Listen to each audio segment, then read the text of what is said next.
Hey, traveler, Paimon. Oh, Paimon knows that voice! Over here.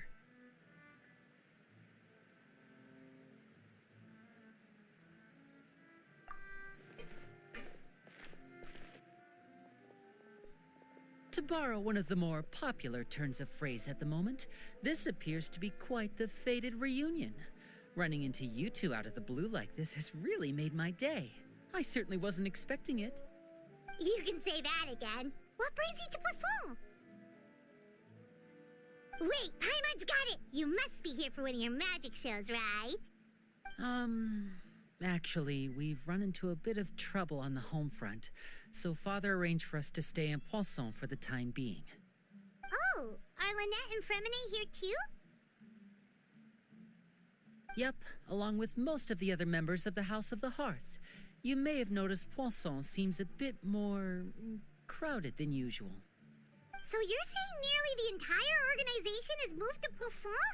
Sounds like you've run into way more than just a bit of trouble. What's really going on? Well...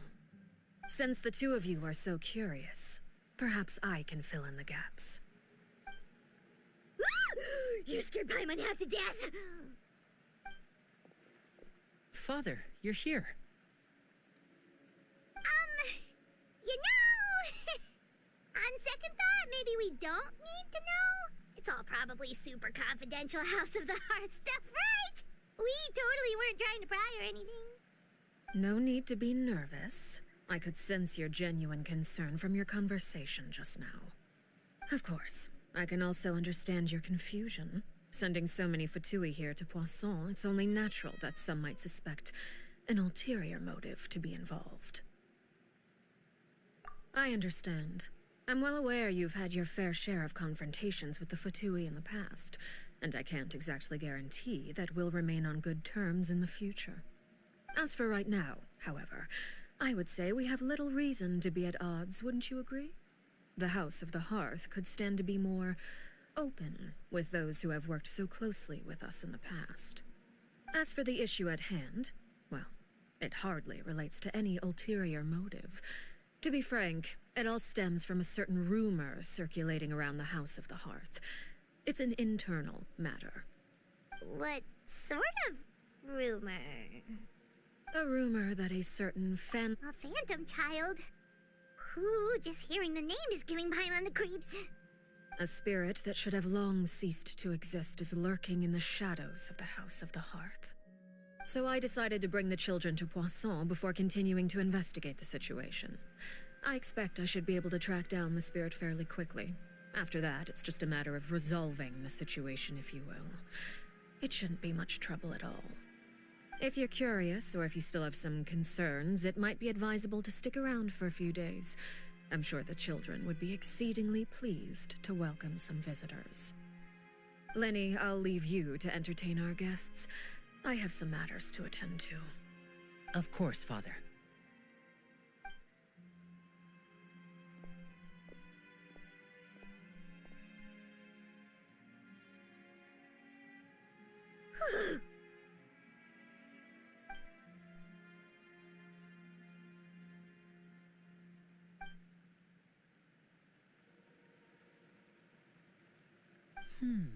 It has long been a dream of mine to invite you to our home and introduce you to my other siblings. You're quite well known in the organization already. A lot of people have been talking about you, especially after everything with the prophecy. If you're willing, why don't you stay a while and have a little chat with us? Alright. We don't have anything else to do right now anyway. But let's be clear, we're just gonna be there as guests, okay? Don't get any funny... Oh, wait a second. For your guests, that probably means we'll be treated to lots of yummy food, right? Of course. During our stay in Poisson, we've been helping out the locals with some fishing. We bring in quite the bounty every day. In fact, today is the perfect chance for me to show you what I can do in the kitchen. Let's go. I'll take you to where we're staying.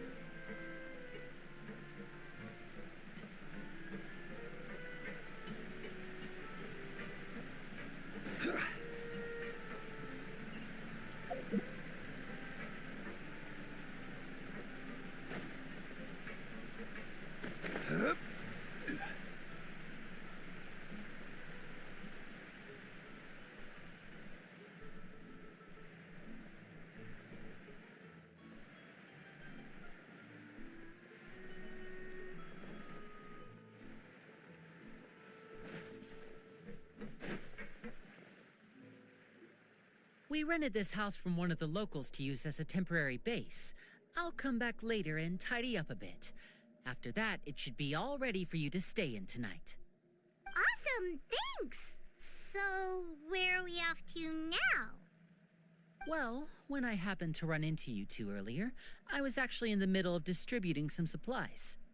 With this many people staying in Poisson, we have to bring in outside supplies every now and then. I should probably make sure the rest of these provisions get delivered. Otherwise, people might start to get antsy. Okay, we'll come with. There are all sorts of rumors about your organization floating around out there. Paimon's not sure if she could even take a wild guess as to what's true and what's not. But now that we finally have the chance to see a day in the life of the house, we can take a good look at how you operate. Well, you're more than welcome to come along. Just follow me.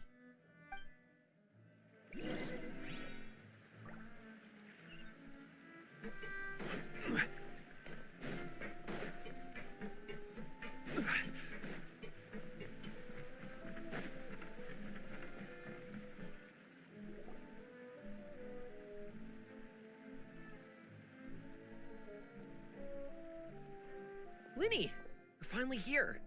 The supplies. I'm assuming you've... Brought them with me? Yep, here you go. Hello? Something caught your eye? It's the Traveler and Paimon! No way!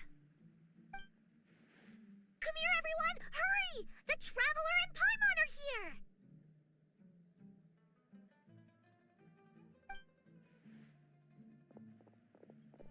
One at a time, please. Don't crowd around them all at once. We don't want to scare off our guests now, do we? Oh, it's alright! Gotta say, Paimon didn't realize we were this famous. Of course! Father and Linny have told us so much about you. Father told us about how you helped Linny. According to her, you're a trustworthy friend. And as far as she's concerned, that's pretty much the highest compliment we've ever heard her give. As you can imagine, everyone's been very curious about you. I heard the Traveler is so strong that he can move a mountain with his bare hands.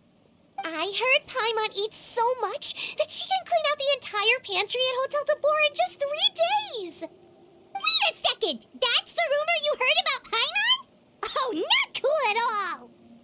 Oh, wait! When guests visit, you're supposed to give them gifts and stuff, right? Oh, we don't need something like that. Besides, we don't have anything to give to you! Come on, we insist! I can give you some of my new potions. Just pick your poison. And by that, I mean medicine or actual poison. I've got both. Huh? Or maybe Shaplo can teach you guys about stealth! He's super good at it! He's never been caught. Ah, now that's not a bad idea. I know you usually prefer to fight head-on, but it never hurts to expand your bag of tricks, right?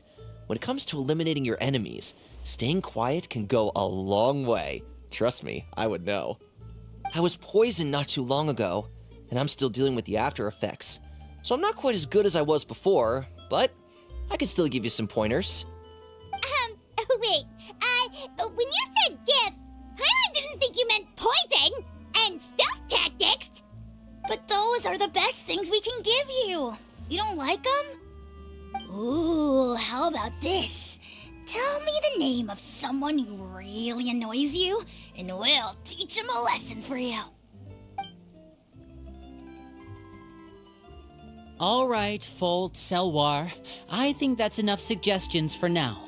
When it comes to being a good host, it's the thought that counts. You don't need a physical gift to make our guests happy. In fact, pestering them with suggestion after suggestion might make them more annoyed than anything.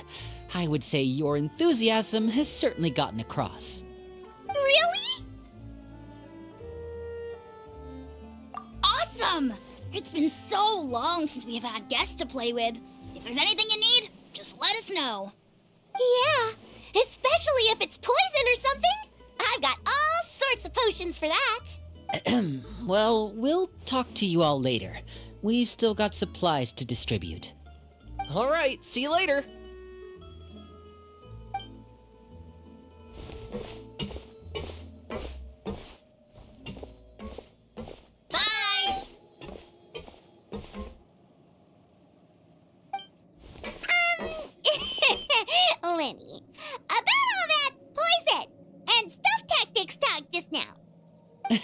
Scared you, did it? That kind of talk comes with being part of the House of the Hearth. When Foltz was really young, he strangled all of his family pets, just out of curiosity. He was labeled a dangerous problem child and was abandoned by his family. Elwar has an unnatural obsession with potions. Father has forbidden her from trying all the different concoctions she comes up with, but she still tries to test them in secret. You really have to keep an eye on that one. Chaplot is around my age. While I'm mainly responsible for collecting intelligence, he handles surveillance. He's very passionate about his work and has no reservations about taking on some very difficult missions. I know you two probably aren't used to that kind of talk, but I can promise you they only had the best of intentions. Things like stealth tactics and developing different poisons, they really mean a lot to them. They were just trying to share the best of what they could offer, that's all.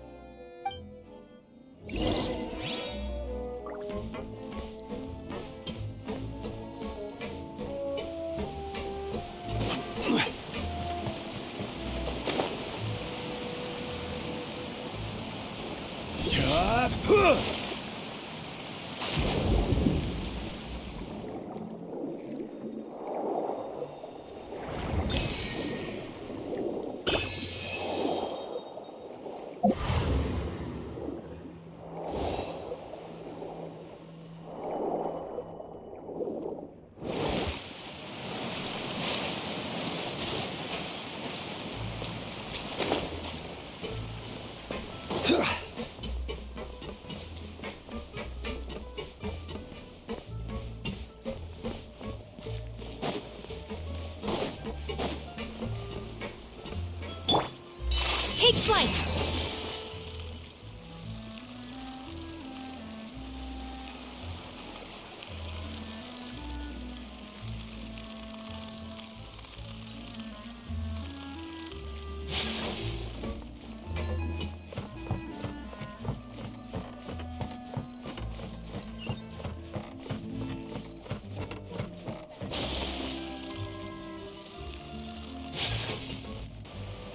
Filial, supplies are here. Thanks. And who are these two? Outsiders? Allow me to introduce you. This— Oh, you're the famous duo I've been hearing so much about. It's nice to meet you. I heard you've traveled to all sorts of places. Is that true? Of course! We're making our way all across to that! Oh, good for you. You must be pretty familiar with Fontaine by now, then. Have you seen the new opera that started running recently? I think it's called... The 4,000 Thieves? Oh, this is the first we've heard of it. It seems like it's going to be fantastic. From what I've been able to tell from the posters, anyway. You should definitely check it out if you have the time. Oh, and there's the Blind Maiden, too. That one is supposed to have audience interaction. Seems pretty interesting. After this mission is over, I think I'll go get a manicure. Oh, maybe I should dye my hair. Wonder how much it'll cost. Is it just Paimon, or do these two seem much easier to get along with than the others? Looks like the House of the Hearth has some normal members after all. I heard that. Oh! I'm guessing you're referring to Foltz and the others? Yeah, we're definitely not all like them. I bet those crazies are practically foaming at the mouth right now. I'm sure they just can't wait to get back to Snezhnaya to carry out the plan. That's enough, Filial. Don't talk about family members behind their back, right? Whatever. Let's go. Guess this is goodbye then. If you ever have some time, we should go see the opera together.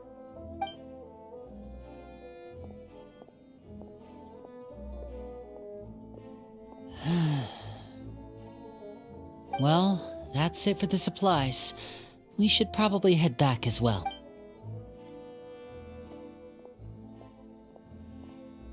Well, they didn't seem too happy with each other. Seems like there could be something more going on here. You're right. We're only here as guests after all. Oh, Linny's getting super far ahead. Come on, let's catch up.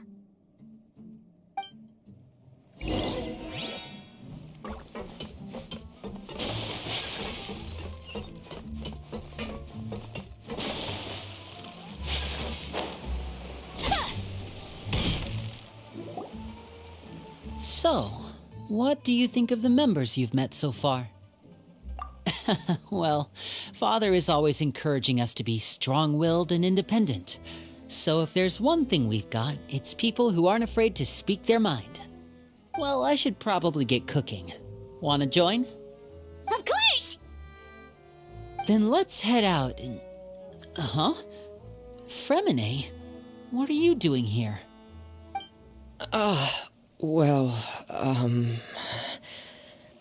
Fremine, nice to see you again! You too. I heard you're here as guests of House of the Hearth. Welcome. We were just going to make some food. Why don't you come along? I could use some help in the kitchen, and I seem to remember you mentioning you wanted to make seafood soup for the traveler in Paimon. Seafood soup? Oh, Paimon's drooling already. Were you looking for something just now, Fremine? Maybe I can help. It's nothing. I just wanted to see if there were any extra supplies. Yeah, we've got some left over. What do you need? Some food and water, and some clean cloth, if possible. No problem. Give me a second here. Food, water... Wait a minute. What do you need all of those for? You're not on any missions as far as I'm aware, and you were just going to come eat with us. So what's this all about? I thought I'd grab an extra portion because I get hungry at night. Could be because I'm growing, you know, and... Fremine, you remember what I told you? You're not like me. Your lying skills still need some work. Tell me what's going on. Is it really bad enough that you have to keep it from your own brother? Maybe it'll be better if we gave them some space. This is the first time I've seen that kind of look on your face. Whatever happened, does it have something to do with Father? Yes. Just follow me.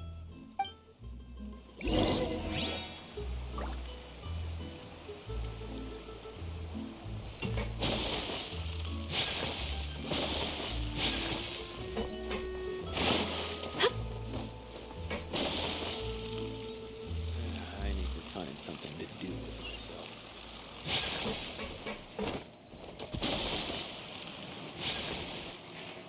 You're back! Oh, and you've brought some friends with you this time. Hello, my name's Linny. I grew up in the House of the Hearth. And you are? Hi, Linny.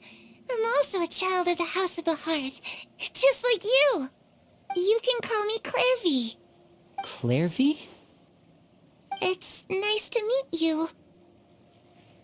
Does that name ring any bells, Linny? No, not at all. That's not a name we have on our roster, I'm sure of it. What I'm not sure of, though, is how she managed to sneak in. She must be the phantom child Father's been searching for. From the looks of it, I'm guessing you were the one that found her, Fremine. You, haven't told Father, have you? No, I haven't told anyone. I've just been keeping her hidden. For how long? About half a month now. So ever since we got to Poisson, then, do you have any idea what you're doing? I know what I'm doing. Really? 'Cause from where I'm standing, it looks like you're hiding the very person Father has been trying to find. If Father finds out about this, everyone involved is going to be punished. You know the rules of the house, Fremine. I know you do. Father doesn't tolerate any form of betrayal. So why are you doing this? I've thought it through. And I just can't hand her over like that. Linny, don't you remember last year? Sheplo nearly died after getting poisoned during that one mission. He wasn't able to get back before the poison started taking effect, and not a single person was there to help him. That night, while I was sleeping, I heard a voice telling me to go save him. I opened my eyes, but I couldn't find the source of the voice.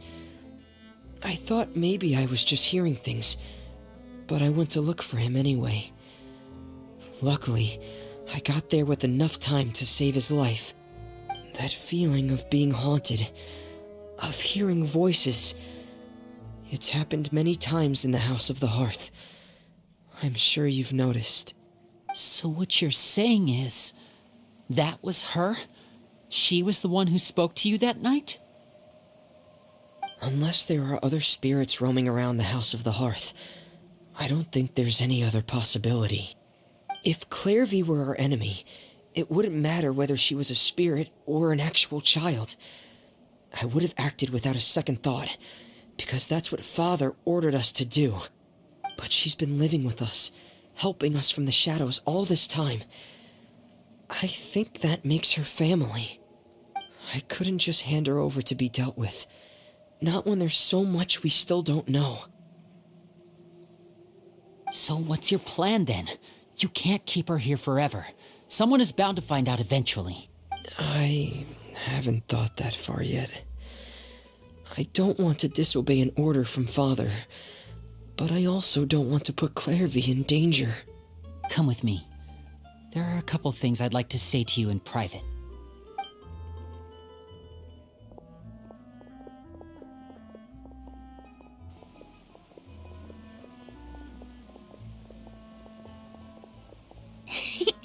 Those two sure care a lot about each other. Well, they got a funny way of showing it. From where Paimon was floating, it sure seemed like they were about to bite each other's heads off. No way! They have a really deep bond. I could tell right away, because I also have a friend like that. I just don't know how long that kind of bond can last. The darkness in the house runs deeper than you can imagine. No one can get out alive. I'm sorry, Linny. I really didn't mean to drag anyone. Oh, really? You didn't mean to? 'Cause I, for one, wish you did. Huh? What? You know, when we were younger, you didn't call me Linny. You called me brother, just like Lynette. We grew up together, the three of us. We were all orphans, all rescued by Father. Of all the siblings in the House of the Hearth, I think our bond was the closest. Later on, when you started calling me Linny, I wasn't actually surprised. After all, Lynette and I are related by blood. We've had to depend on each other to survive long before we joined the house. Linny, The darkest and most difficult moments of my life happened before you and I had ever met. I'm sure that's true for you as well. Even so, Fremine, we've stood by each other for all these years now, and to me, that means more than blood. You and Lynette are the most important people in my life. No one can replace you. So I won't let you face anything alone. Not if I can help it. Oh, looks like things are getting kind of heated between Linny and Fremine. Maybe we should go check on them. Oh, it's raining. I should put my clothes away.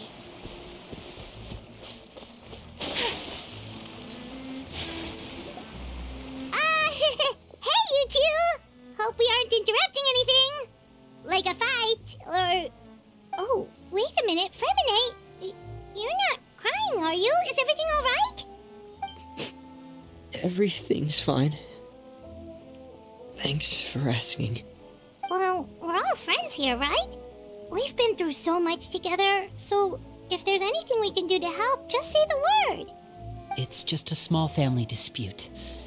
It's not something our guests should trouble themselves with. In fact, it might be better if your stay ended here. What are you getting at, Traveler? When guests are around, families are often on their best behavior. And and any disputes are less likely to escalate. That's what you're trying to say, isn't it? I just... Thank you. I was really hoping to keep you out of it. But even if I could think of some other reason to turn you away, I'm not sure I could convince you. I know things could turn dangerous, so I promise you this. From now on, I'll protect you like my life depends on it. Me too. Well, back to the matter at hand then. If we don't plan on handing Clairvy over to Father, then our only other option is to solve the mystery of her identity before Father is able to track her down. That means finding out where she came from and what she's doing here. Then we can send her on her merry way and pretend like none of this ever happened. I've tried that already. And? And... nothing. I tried taking her somewhere really far away, but... after some time, she just reappeared. She even came with us all the way to Poisson. It seems like wherever the house is, she follows. I don't know much about spirits. Do you two have any ideas? Let's see here. Paimon remembers hearing something like, if you fulfill a spirit's last wish before they died, they'll let go of whatever's keeping them here and return to the ley lines. Oh, it's just that Paimon doesn't really remember where she heard that, so it's not guaranteed to work or anything. Well, sounds like it's worth a shot. Guess that means we should go ask her about her wish. But first, Fremine, I need you to promise me something. What is it? I need you to promise me that this will stay between the two of us. We're the masterminds behind this whole thing. No one else gets involved. Can you do that for me? Of course. I promise. All right. Then let's seal the promise just like when we were kids. Fist bump on 3. Ready? 1, 2, 3. I swear.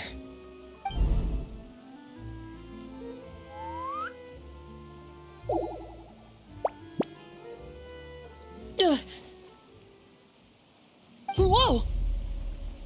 Lynette! But what a surprise!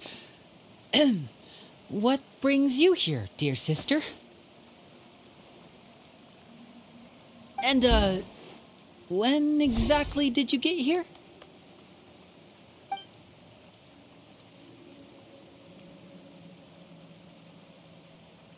You're an idiot, brother. And you too, Fremine. You 3, Traveler. And you 4, Paimon. Wait, what did we do? I've seen Clairvy around the House of the Hearth before. I hadn't seen her in Poisson, so I figured she must not have come with us. But it turns out you were just hiding her. I heard you talking about your plan. Rather than steering clear of the situation, I'd rather fully join in.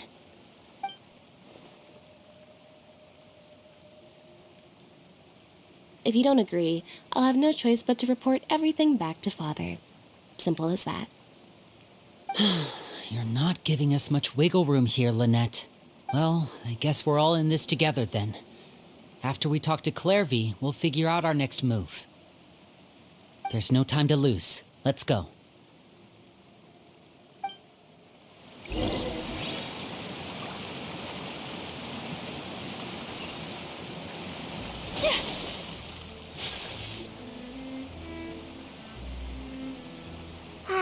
I'm full. Thank you for bringing me this food, you guys.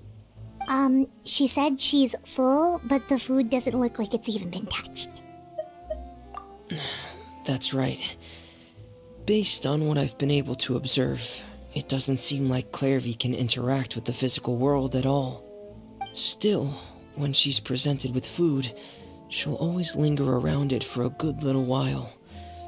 Maybe, in her mind, she really is eating those things. Does she know that she has already passed away? I've tried to ask her, but she didn't answer.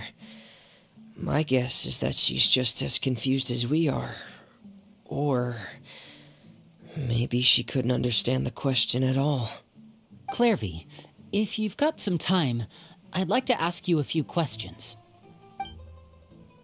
Sure. Oh, another new friend. Hi, I'm Clairvy. Hello. Clairvy, how did you join the House of the Hearth? Huh? Isn't it the same for everybody? A knave brings you here and then you can't leave. It's just that your name, it's not on the roster. And I've never seen you before. The roster? Oh, I get it now. I think there might be some things you don't know about this place. The people in charge, they're not as nice as they look. They say they keep a roster, but it's not complete. There are a lot of people who aren't on it, and never will be. In this house, some people are family, and other people are just test subjects. Those kinds of people aren't ever going to get a place on the roster, unless it's the roster of people who've been executed. Wait, does that mean the knave... She... Is there anyone that can vouch for you? Perry, she's my best friend. She's the only one I trust in this place. Have either of you heard of that name before? No. Me neither. Clairvy, Perry. Neither of those names are on the roster. But it seems like she's telling the truth. Either that, or this kid's already got a bag of tricks bigger than mine. Maybe we should try a different approach. Clairvy, do you have a wish?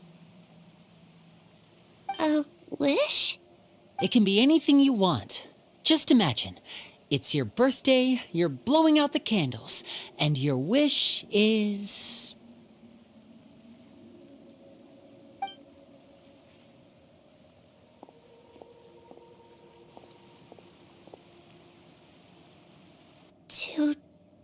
To go outside, where the sun can find me. That's... it? Well, that sounds easy enough. The darkness in the house runs deeper than you can imagine. No one can get out alive.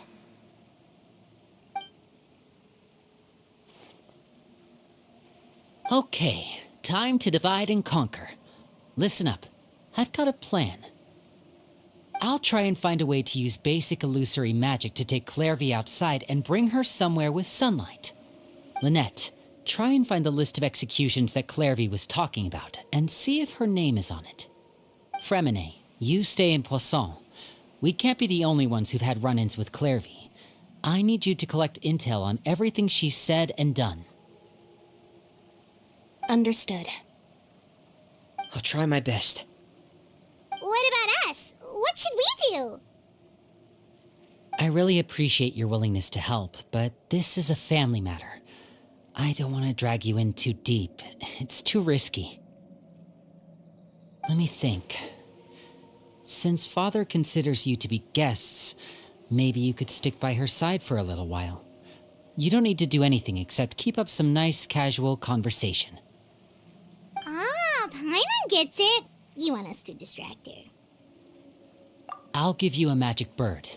If Father suspects something, all you need to do is release it when she's not looking, and it'll alert me that something's wrong. Of course, that's only as a last resort. If Father doesn't seem to notice us, there's no need to make contact. We'll reconvene here tonight after all's said and done. If the worst-case scenario happens and we're discovered, just tell Father everything. We're not going to let our guests get punished for our own actions. That's where we draw the line. You too. Okay, this is where we part. Father should be at the beach nearby.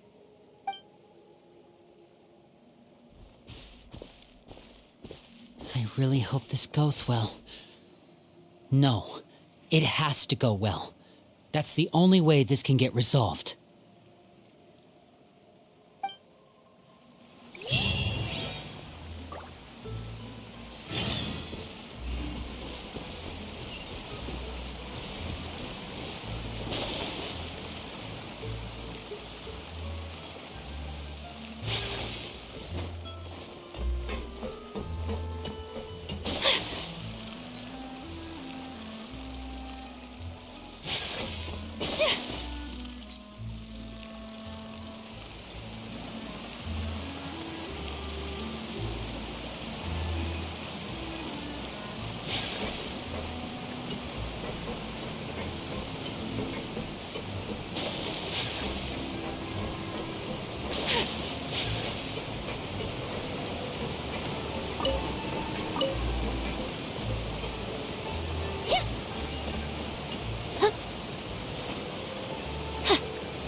It's the knave!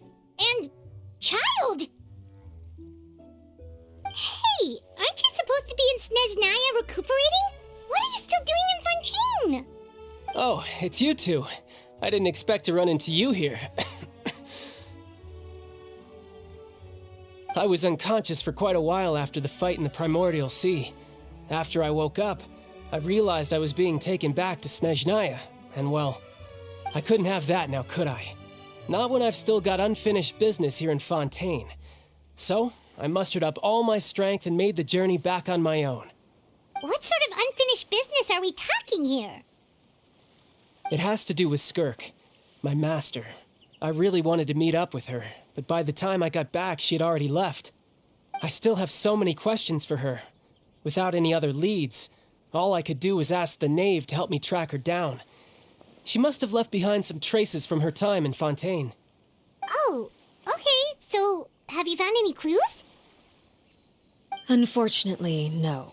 While the House of the Hearth is adept at collecting all manner of intelligence, certain existences can still manage to escape our purview. Basically, unless Master feels there's a need to meet with me, she's not going to be found. But that problem has an easy fix. I just need to become stronger, and then... Paimon thinks you should focus on getting better first. The worst of it is over. It's all thanks to that one kid from the House of the Hearth. Elwar, I think her name was. She gave me a bunch of random potions to drink. They didn't go down easy, let me tell you. Pain and chills all over. But they really did help speed up my recovery. And that's good, because it looks like I really do have to head back this time. The old man's been putting the pressure on me. He sent someone to tell me I'm needed for some sort of project. Project Stuja? Yeah, that's the one. I heard Regrader's involved too. I'm not looking forward to having to listen to all his monologuing, that's for sure. Hey, maybe you could think of a way for me to stay in Fontaine for a little longer. Helping Linny and the others brush up on their fighting skills would be far more interesting. If you and I could spar, that would be even better. I've been waiting for a chance to see you go all out. And what a sweet little daydream that is. But I also have a role to play in all this. I'll be leaving Fontaine shortly as well. Besides, considering how little they see fit to step outside the homeland, being called on to return to Snezhnaya by such illustrious dignitaries, what a great honor. Wouldn't you agree? One I could do without, I'd say. Is it just Paimon? Or does it kind of seem like they're... So, dear guests of the House of the Hearth, to what do I owe the visit? Right! We're super close to Linny and the others, but we still don't know much about you! Is that so? Introductions have already been made, have they not? Well, you see, there's only so much you can learn about someone from a short introduction. At least tell us something a little extra, like, why do you call yourself father? Huh, good question. I'd also like to know. The fact that you have to ask tells me our intelligence work has been quite successful. Telling you the answer to that question would only serve to undermine that success. And we can't have that, now can we? Spoken like a true diplomat. That was some expert sidestepping right there. Well, if there's nothing else, I think I'll take my leave. I still have a small matter to resolve at home. Wait, don't go!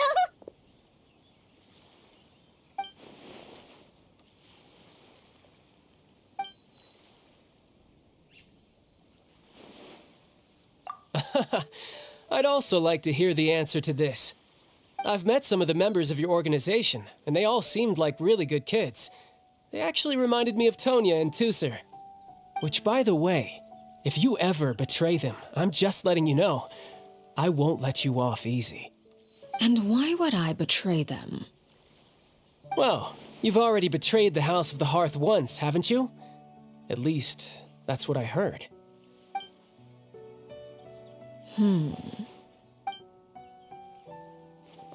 Okay, I admit. That's just what the old man told me. The rooster, I mean.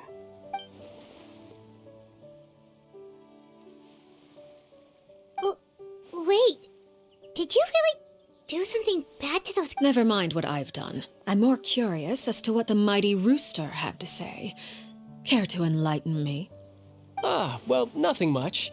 Just some stuff about you taking out many other members of the House of the Hearth, and even going so far to attack your own family. I see. Oh, based on your reaction, I'm guessing it's all a bunch of lies. Hardly.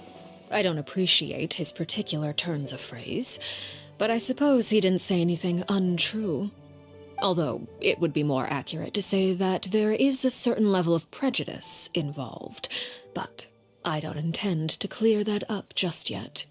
Prejudice has a funny way of concealing the real truth behind certain things, an attribute that I find to be quite advantageous. Call yourself a Fontanian, for example, and people will assume all sorts of things, when the real truth is that this is simply the land where I was raised. Huh? You're not actually from Fontaine? But then why did you try to help out with the prophecy and everything? I was trying to protect the children born in Fontaine. Claiming that I myself was a Fontanian simply made it easier to operate. People would hardly suspect a fellow Fontanian of having any ulterior motives. Who wouldn't want to save their homeland after all? The primordial sea wouldn't have any effect on me, but it would have caused great harm to the House of the Hearth. Well, you wanted extra information, didn't you? There you go.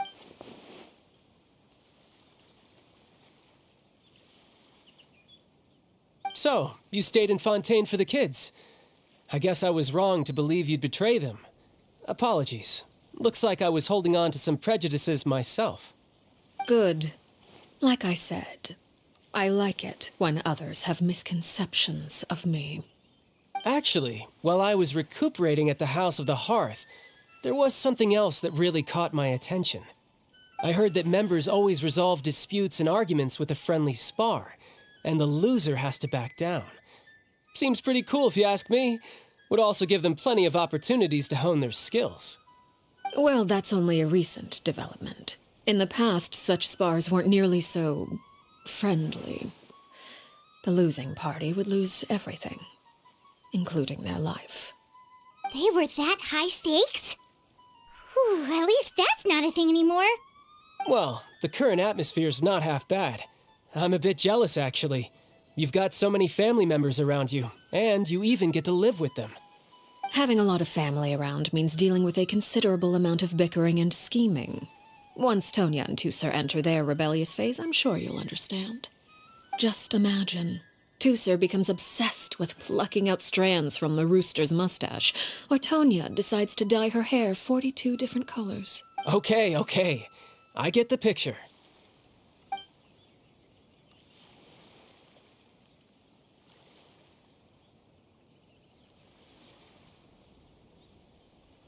Well, would you look at the time? I should probably get going.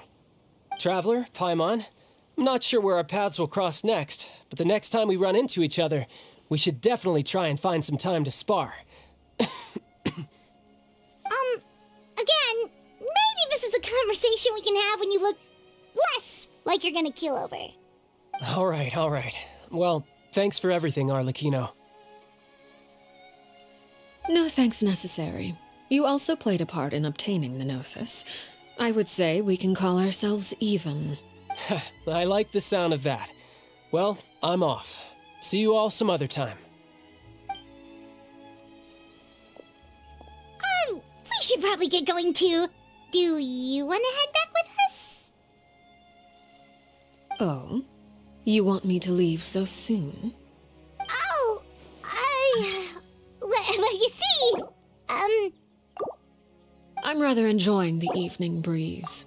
If you don't mind, I think I'll stick around for a bit. I have some things to think about. Apologies for not attending to you like a proper host. Please forgive this slight. I do hope you'll have a pleasant stay. We managed to keep her distracted until nightfall. Good thing Chuck... Oh?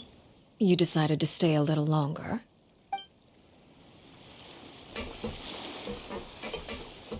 Oh, I wonder if Liddy ran into any issues. Let's hurry back and see how everything went.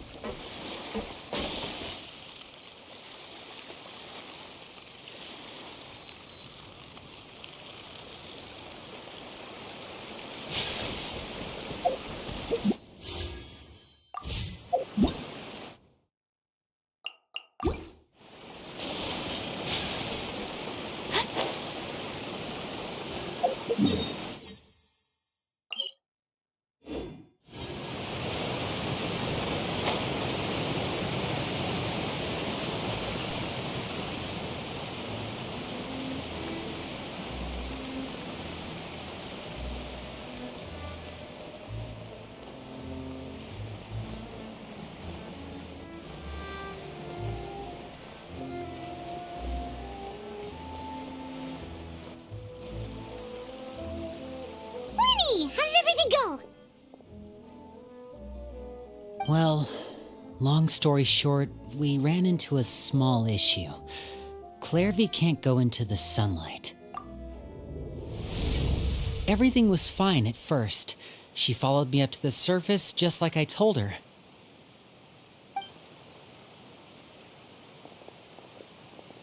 But as I led her out of the shadows and into the sunlight, she vanished. I turned around and there she was, standing at the edge of the shadows, silently watching me. Huh. Maybe she's afraid of sunlight, or...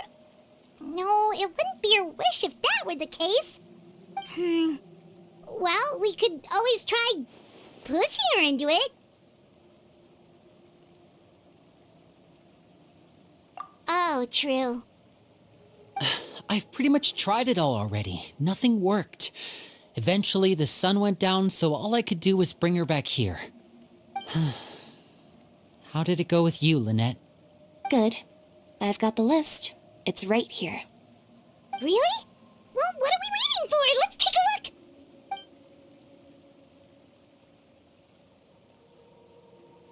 Oh, that's a lot of pages.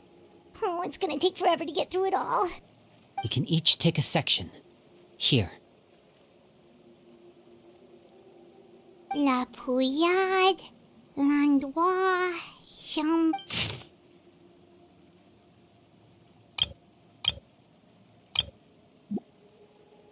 Oh, yikes. That Aurora guy has a huge scar on his face.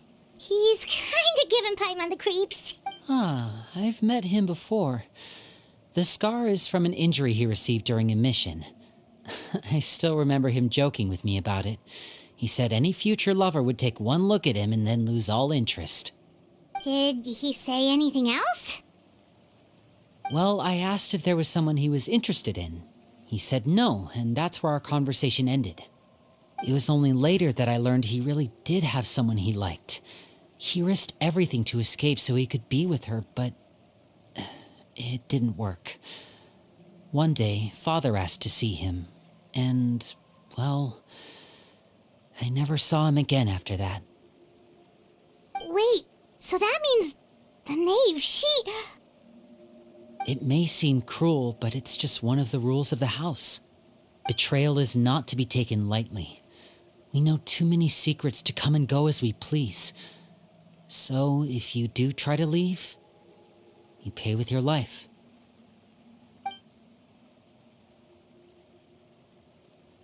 Her name's not here, huh? Well, that's not too surprising. It doesn't seem like this list is complete. It only contains records dating back around 5 years. Let's shift our attention then.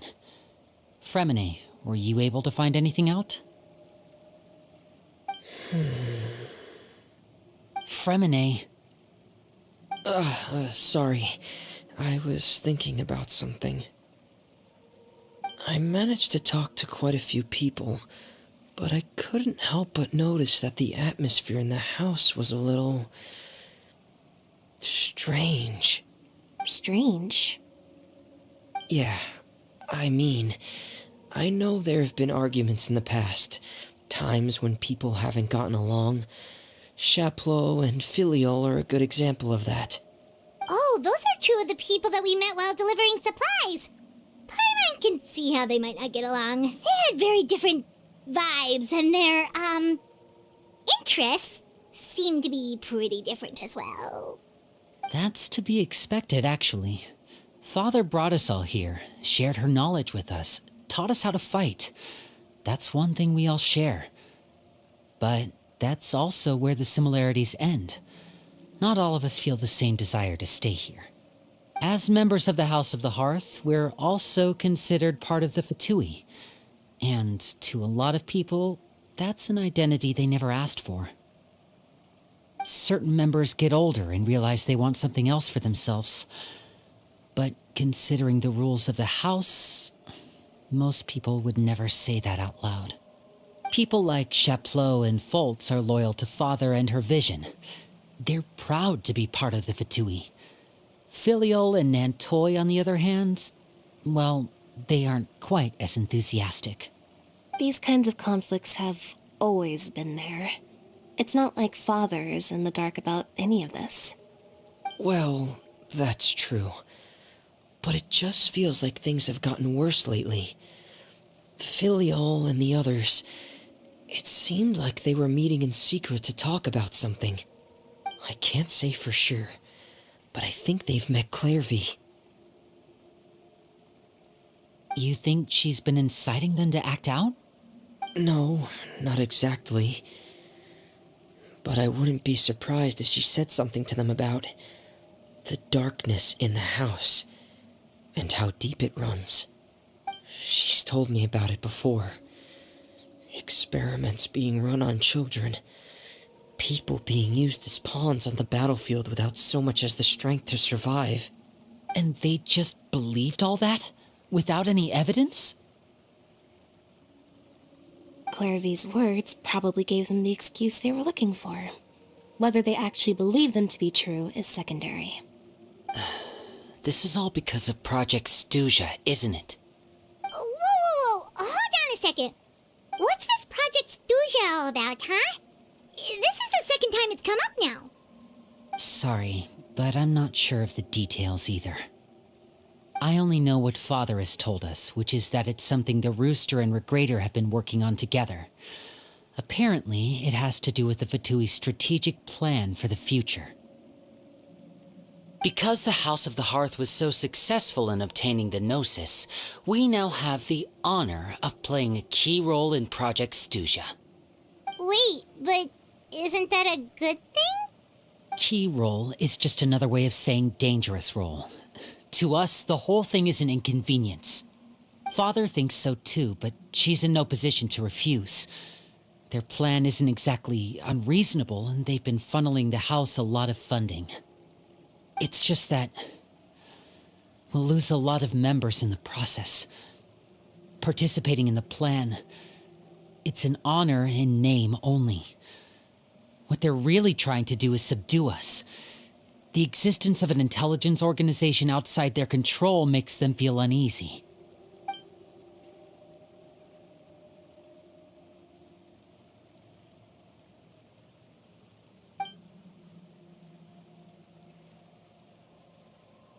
Okay, super complicated top secret Fatui business aside, what does all of this have to do with the conflicts you were talking about earlier? Paimon doesn't get the connection.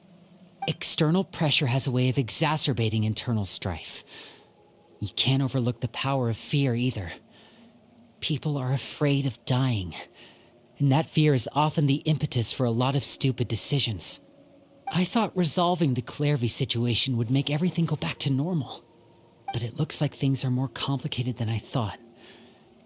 If we leave Filiol and the others to their own devices, sooner or later, Father will be forced to take action. We can only focus on one situation at a time, brother. You're right. Even if we confront Filiol and the others, it won't do any good. It might even make matters worse. We should focus on Clairvy for now. Well, it's getting late. We should head back and get some rest. We'll try again first thing tomorrow. Lynette, you stick with me this time. Fremine, keep a close eye on Filiol and the others. Make sure they don't do anything they'll regret. Good work today, everyone. Have a good night, and I'll see you tomorrow.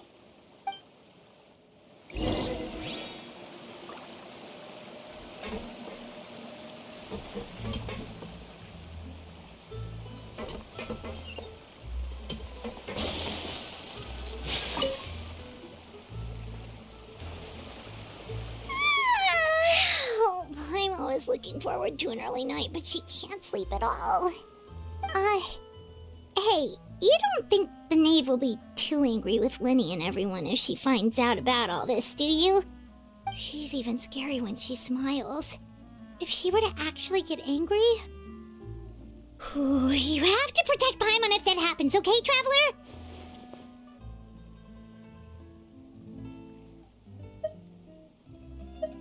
Oh, well, in that case, we should just plan on running away. We'll grab Linny and the others and we can make a break for it as fast as we can. Look! Look over there! Quick! Let's catch up with her before anyone sees!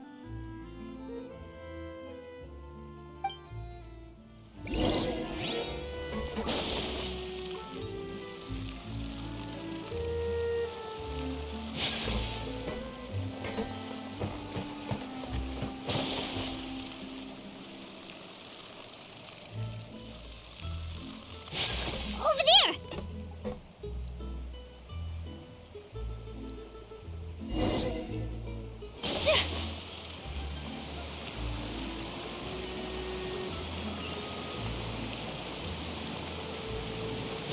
Oh, where is she going? Oh, if someone sees her, we're toast!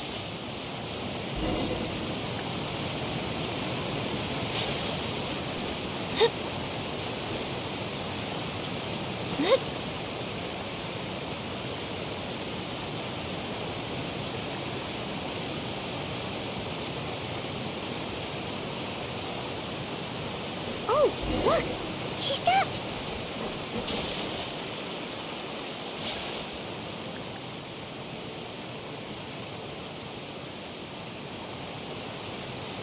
Clairvy! Shh.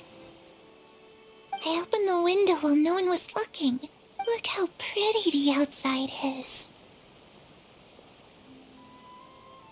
If only I could have more than this. You probably think I'm being silly, huh? All this hopeless resisting. It's better to dream of what I could have than try to make it a reality, right? Please, help us get on the same page here, Clary. We need you to tell us what you know. Can you do that? Sure. Although, after you hear all this, I think you might regret that decision.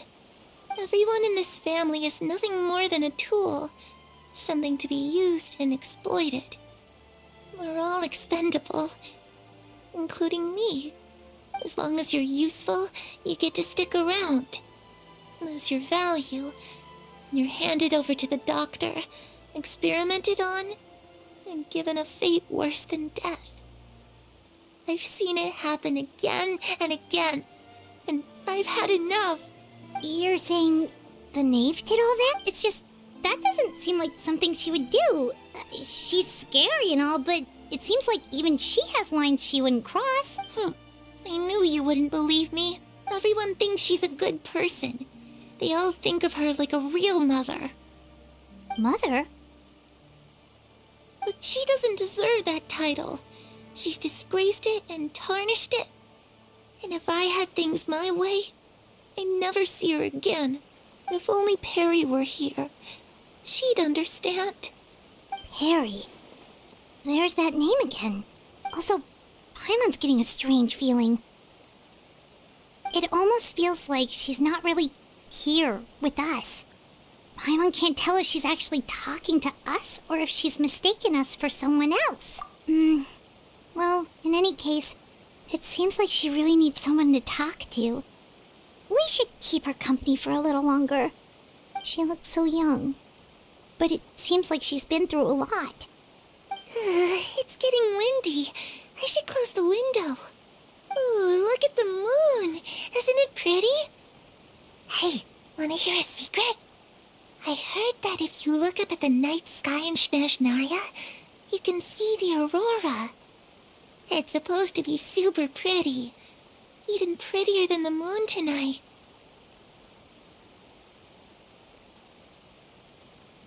Perry and I promised each other that once we're older, we're gonna go see it together. But I can't find her. I'm worried she's also been... No, that wouldn't happen to her. She's special. Mother likes her a lot. I should really go talk to Mother, but we just fought. She doesn't want to see me, and I'm too scared to face her. What should I do?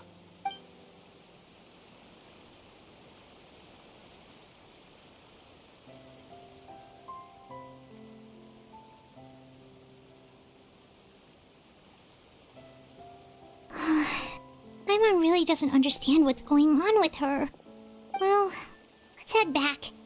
We've got an early morning tomorrow.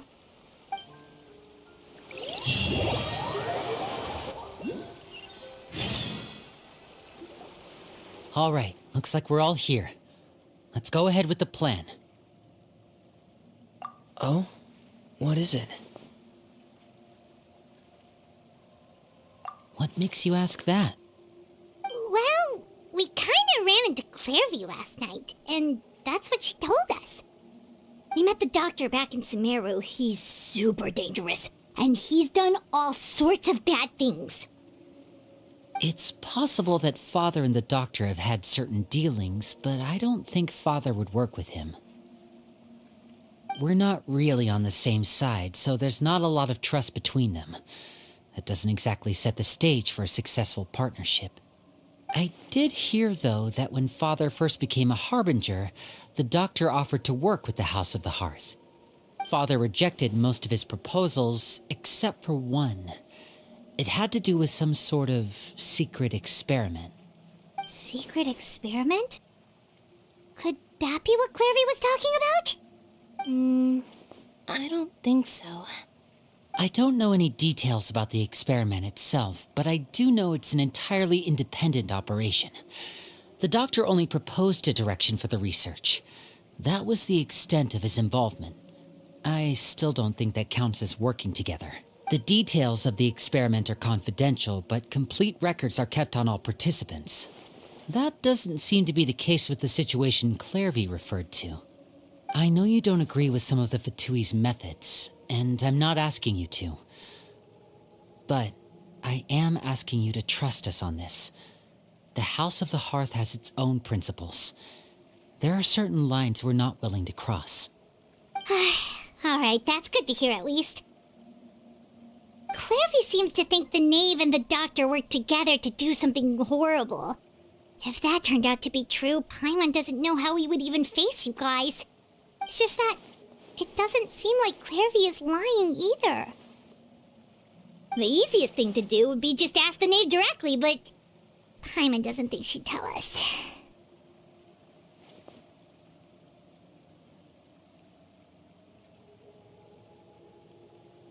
Father didn't come back last night. She's probably still near the shore.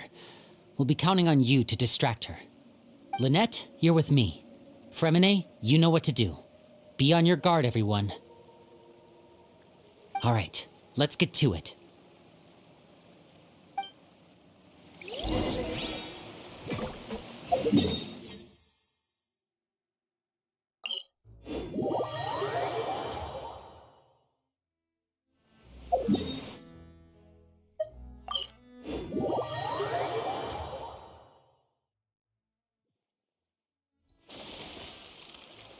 Ad Astra.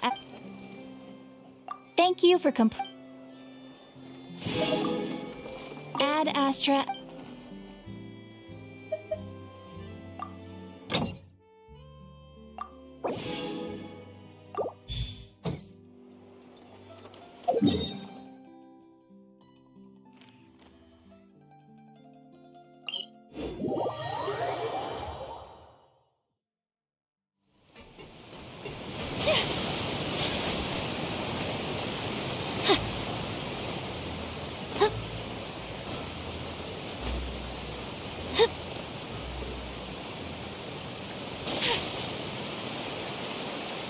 Come with me. Let us find shelter from the rain.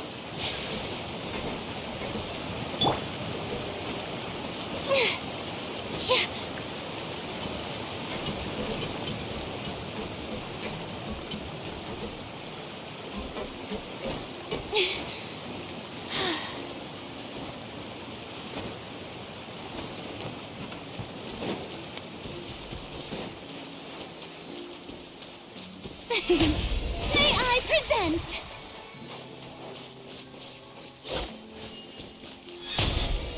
Ah.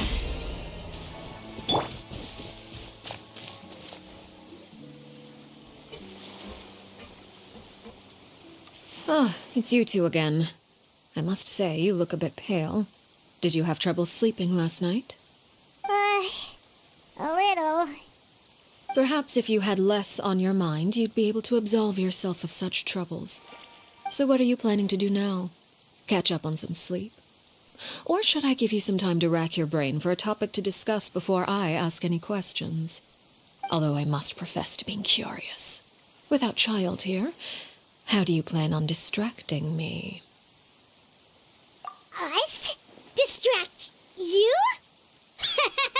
A good one. But no, we were just here for a chat. Looks like you could have used some extra time to think. No matter. If you don't have any other plans, why don't you accompany me somewhere? Don't worry. I'll be sure to steer clear of any scheming children.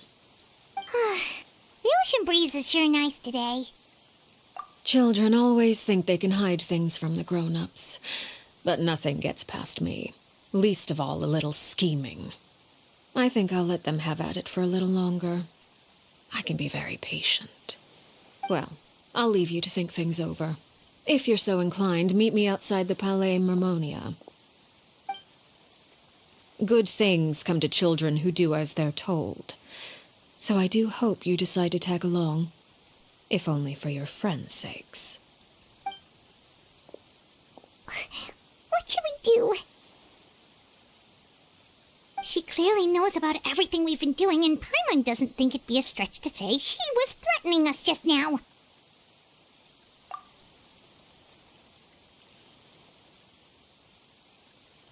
Oh, good idea. Hopefully, well, we should probably head to the Palais Mermonia. Paimon doesn't want to find out what happened. Okay, then we...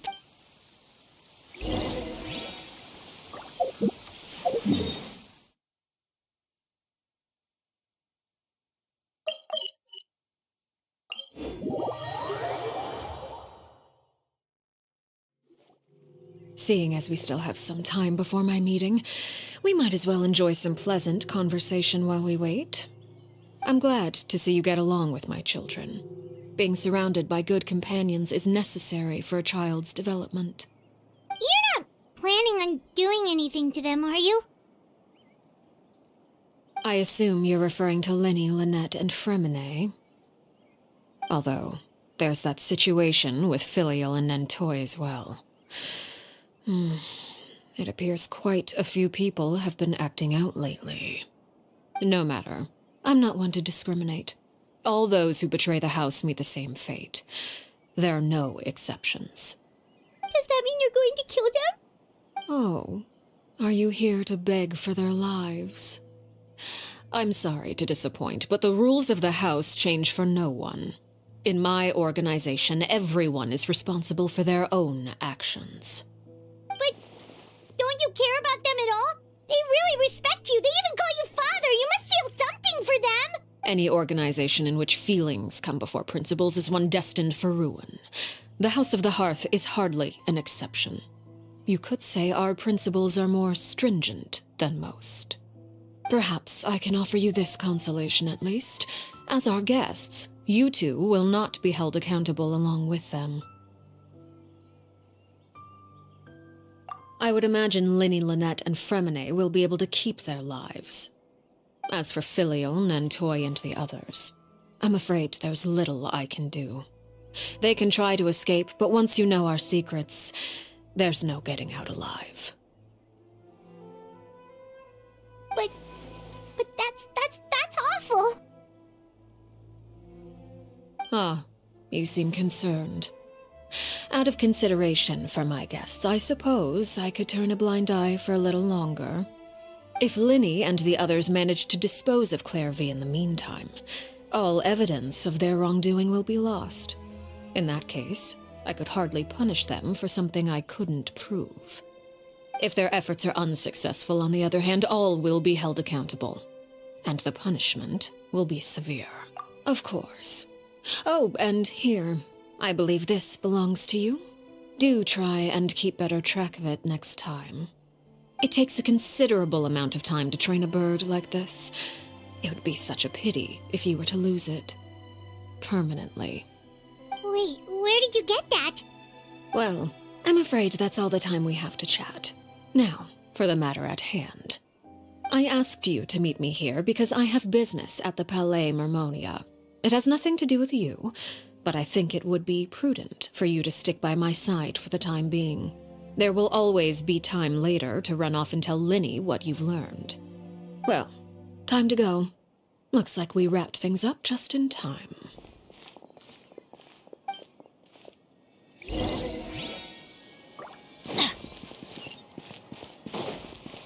Off we go!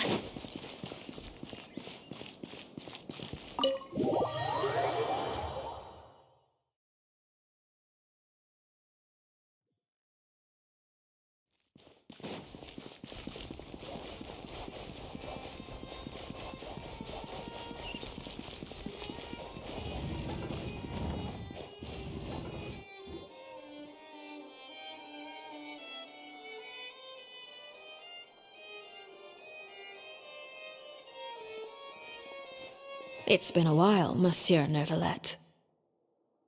I must say, I wasn't expecting my meeting request to be approved quite so quickly. The Palais Mermonia operates with an efficiency worthy of admiration. It is only right that an esteemed diplomat such as yourself should be afforded the proper level of respect. Although, if I may speak plainly, I must confess that I did not anticipate we would have the occasion to meet again after presenting you with the Gnosis. I see you brought the Traveler and Paimon with you as well. If I may inquire as to the purpose of your visit. I'll be departing Fontaine shortly. There is, however, an outstanding matter that I would like to see resolved before I go. It requires a rather lengthy explanation, I'm afraid. So I took the liberty of explaining everything in this proposal. Please review it at your leisure, Monsieur Neuvillette.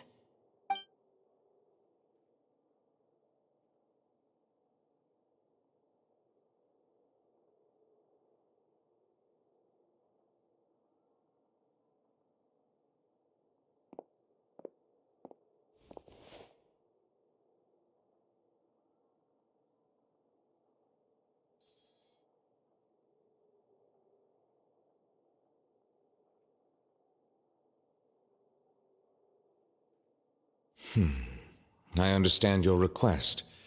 However, at the risk of causing offense, I must admit that I fail to see why you would wish for such a thing. I heard you have a certain fondness for water tasting, Monsieur Neuvillette, so allow me to use water as an analogy. A family is like a large body of water with countless rivers flowing in and out. As someone who watches over this system, I would hope that each river that flows from the source will eventually reach the ocean. Of course, objectively speaking, I know this is impossible. Most of the rivers will dry up along the way, disappearing into the ground and leaving nothing but a barren riverbed behind. Not all rivers are destined to reach the ocean, but I would not see their existence rendered meaningless. I believe the water that flows within them is simply meant for a different destination, like a field in need of irrigation. Or perhaps the glass of a certain water-tasting enthusiast. Did you get any of that, Traveler?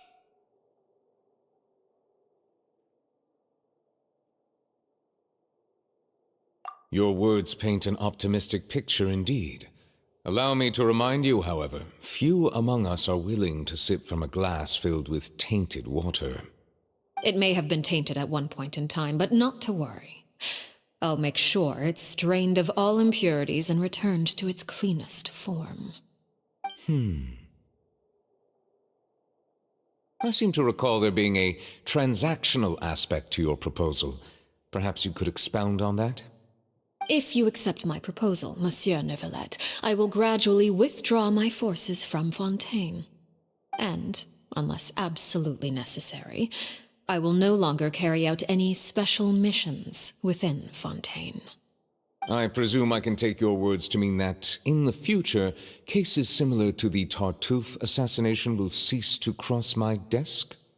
Tartuffe? Ah, that thief who embezzled funds from all those charities, you mean? My deepest condolences to his family, but without any evidence, I cannot imagine how the House of the Hearth might have been involved in his passing. Of course, if you accept my proposal, Monsieur Neuvillette, I'm sure certain measures could be taken to reduce the frequency of such troubles. You choose your words carefully indeed. In that case, I am inclined to accept your proposal. My thanks for your generosity, Monsieur Neuvillette. Well, with that settled, we should be going now. I took the liberty of bringing along 2 bottles of spring water from Snezhnaya for you to enjoy. I do hope I get the chance to hear your impressions. Perhaps at our next meeting, yes? Indeed. I trust you would not overlook your commitment in the meantime. All right, Traveler Paimon. Time to go.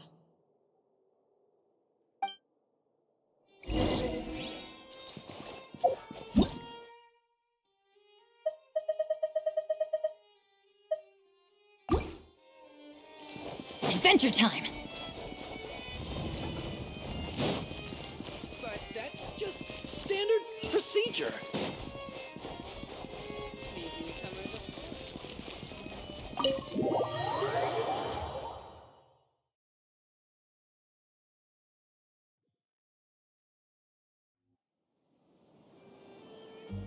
So, what exactly were you talking about back there?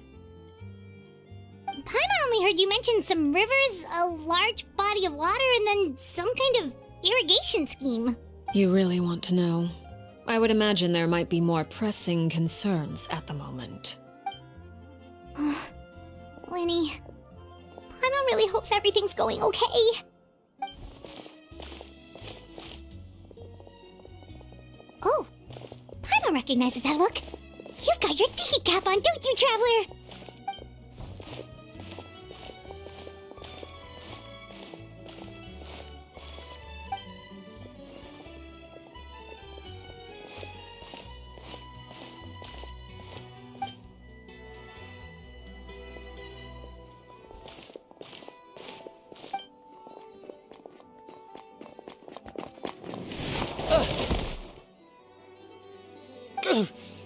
Oh, shoot. Are you alright? Oh, jeez. I'm so sorry. I was so focused on selling these papers, I wasn't looking. Well, let me make it up to you at least. Here, take this paper. On the house.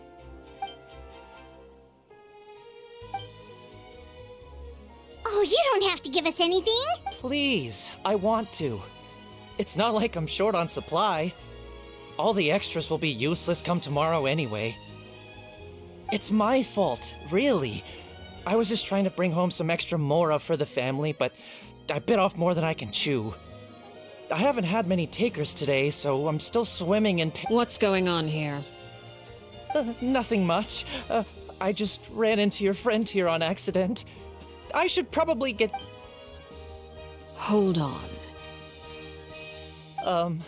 Of course, I'm happy to compensate you with mora, it's just...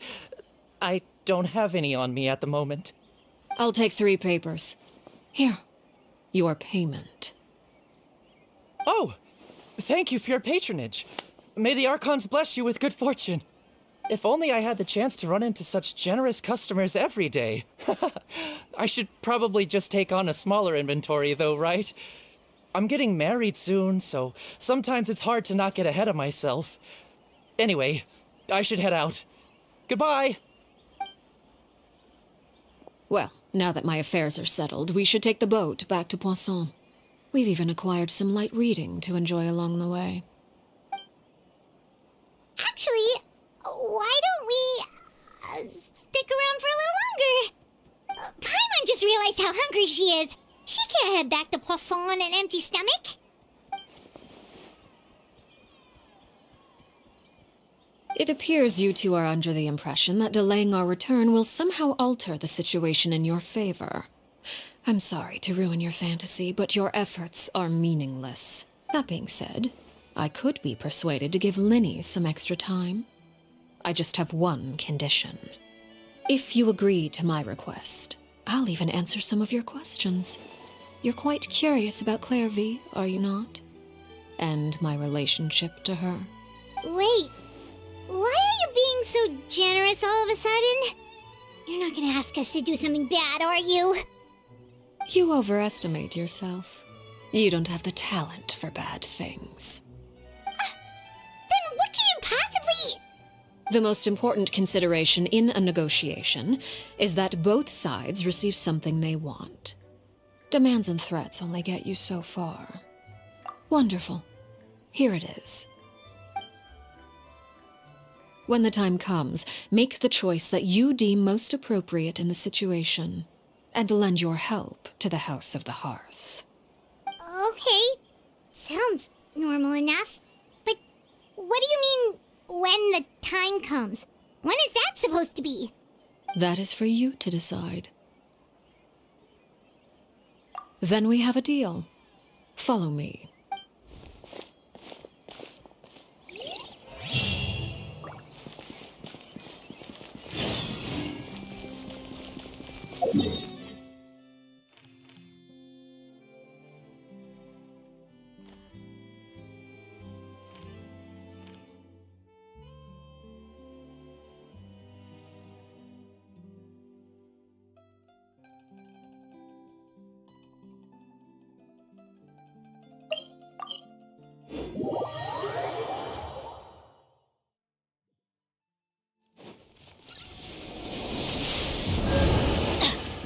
Adventure time! Off we go! Adventure time!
Somewhere long forgotten by everyone. It used to be a grand building. Now it's nothing more than a pile of rubble. No one comes here anymore, nor does anyone care about what once happened here. Although, this place does have something to do with the story I'm about to tell you. It was before I became a harbinger, and before Linny and the others joined the House of the Hearth. Due to certain events, I first killed Clairvy and then her mother. And this is where it all happened. You were the one that killed Clairvy? Patience now. Allow me to explain Clairvy's side of the story first. I'll start from the beginning. Clairvy was 6 years old when she was brought by her mother, Crucibina, to live in the House of the Hearth. From the outside, it seemed like a fairy tale. A thriving family made up of kind adults and friendly children. Crucibina was the knave at that time, and the House of the Hearth was under her control. She was Clairvy's mother by blood, but she was also the mother to all the children in the house. Clairvy was happy here, for a time. But she quickly realized that being part of this family wasn't a fairy tale at all. It was a kind of purgatory. Purgatory? Exactly. The House of the Hearth takes in war orphans from all over Teyvat. But as for how to raise them, that depends entirely on the person in charge. Crucibina came up with a novel idea. She would teach the children to fight, force them to duel each other, and then crown as the king of the house the child who proved themselves most worthy of inheriting her title. It's difficult to estimate the number of children who died or were maimed in the process. There's little I can say about the ones who died. The ones that emerged with permanent injuries, on the other hand, well, they still served a purpose. They would be handed over to the doctor to be experimented on, or sent away on dangerous missions. Nothing more than tools to be used and then discarded. So those were the experiments Clairvy was talking about. But what actually happened to her? You said that Clairvy was Crucibina's daughter, so if Clairvy tried to convince her to stop what she was doing, Crucibina probably would have listened, right? Despite being Clairvy's mother, Crucibina cared little for her daughter. She forced Clairvy to join the House of the Hearth only as a means to demonstrate her own impartiality as a mother, to prove that she treated all her children equally. Clairvy did try to convince her mother to change her ways, but it was to no avail. After her efforts failed, the only other option was to rise up and try to fight back. Unfortunately, the other children had already been thoroughly indoctrinated into the illusion of happiness Crucibina had created. Of course, there was one exception. Someone Clairvy's age who knew the truth about the House of the Hearth. Her name was Peruere.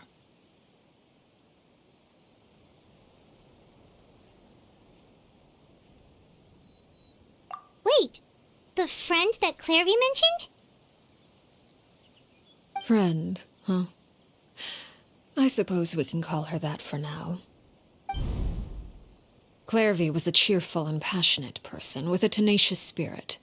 Peruere, on the other hand, was rather cold-blooded. Her cold-blooded nature allowed her to see through Crucibina's facade. Yet, it was also this cold-bloodedness that prevented her from acting against it. At least at first. While Clairvy longed for freedom, Peruere was convinced that, amid all the fighting and violence, she would make it until the end. Despite their differences, the two became fast friends, united by their knowledge of the truth. Clairvy told Peruere that she hoped to create a real family, where no one would be killed or sacrificed. There may have been a certain naivete to her ideas, but Clairvy proved her determination many times over. She tried countless times to run away, ask for help, or expose the truth. But her efforts only earned her beating after beating. The only thing that kept her going was her strength of will. Even with her body racked with pain, she would still stand on her tiptoes and open the window at night. She and Perouer would look out at the moon together, a fierce longing for freedom shining in her eyes. But one day that light simply vanished. Oh no. What happened?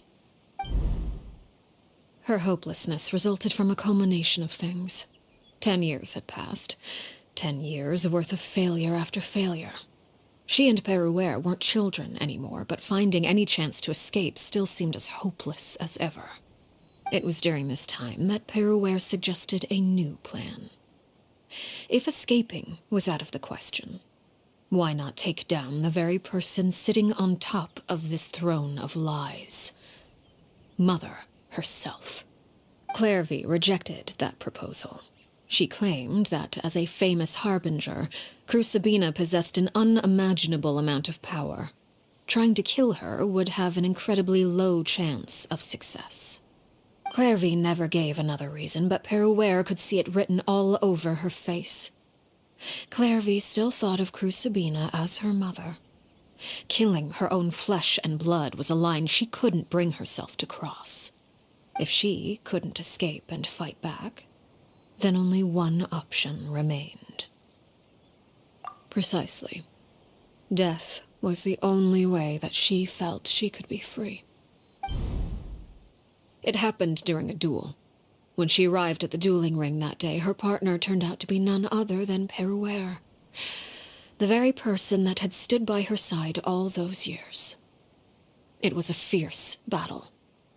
But ultimately, Clairvy decided to let Perouer end her life. From that moment on, Perouer's journey was one written in flames.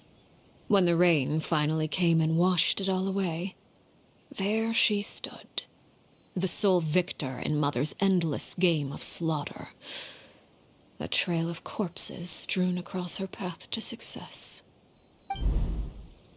It was the very result she had predicted 10 years prior. Even then, she believed she would make it until the end. She wasn't surprised by the fact that she emerged as Mother's undisputed heir. Rather, her success left her with an inexplicable sense of restlessness.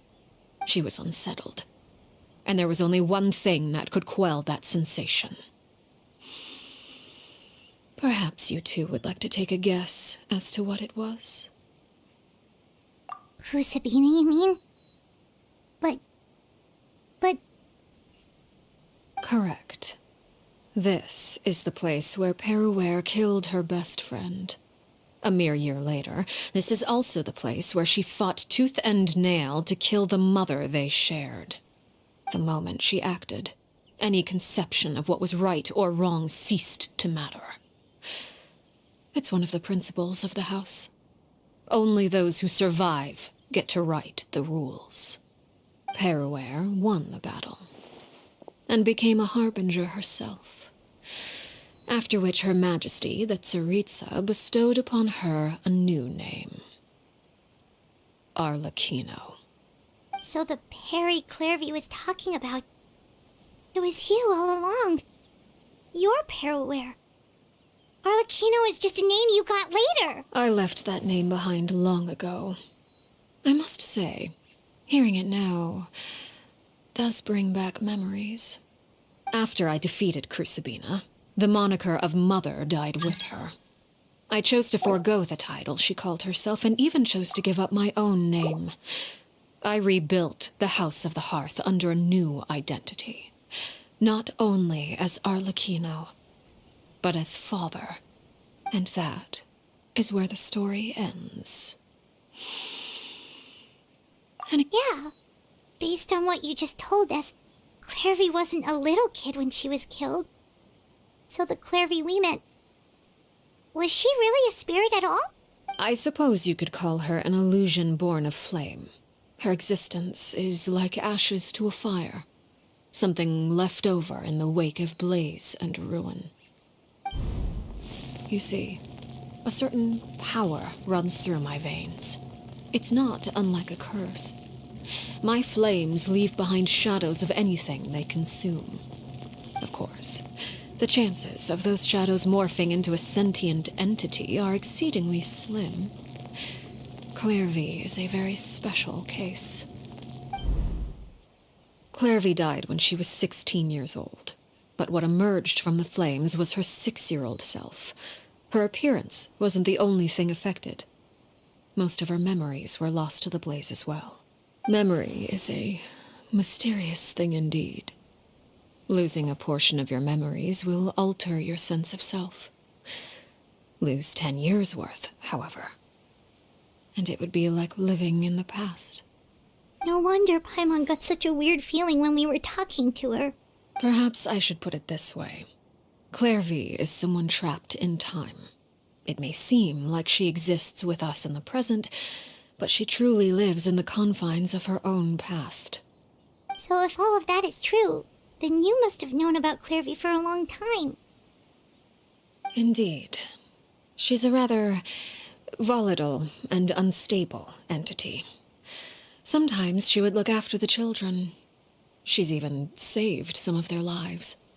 But other times, she would hide from me and become obsessed with revealing the truth about the house to anyone who will listen. Shadows don't have the capacity to learn or grow. Any new information they encounter is quickly forgotten over time. Your attempts to expose Clairvy to sunlight, they failed, yes? The reason is actually quite simple. In Clairvy's mind, the house is impossible to escape, and it is this very perception that traps her there. But no matter. All I have to do is kill her again, and all will be resolved. I don't anticipate so much as a single speck of ash will be left behind this time. Wait! Paimon can understand why you might want her gone, but isn't there another way? So what if she's trapped in her 6-year-old self? She's still your friend! At least talk to her first! It's too late for that. She broke the rules, and now she must be punished. That goes for Filial and Nantoy as well. She's had quite the effect on them.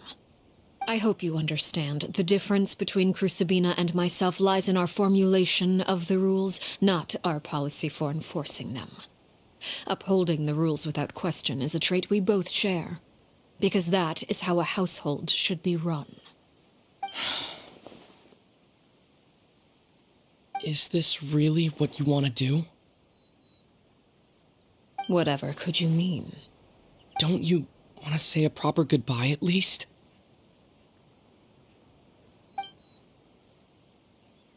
Whether as a killer or as a father, there are two things that must be avoided at all costs: anger and sorrow. Anger makes you impulsive. Sorrow causes you to waver. Well, it appears it's about time to proceed. Before we arrived, I told some of my well-behaved children to bring our troublemakers here by nightfall. I do believe I've kept my end of the deal. I gave your friends quite a bit more time. As for what happens now, we'll just have to wait and see.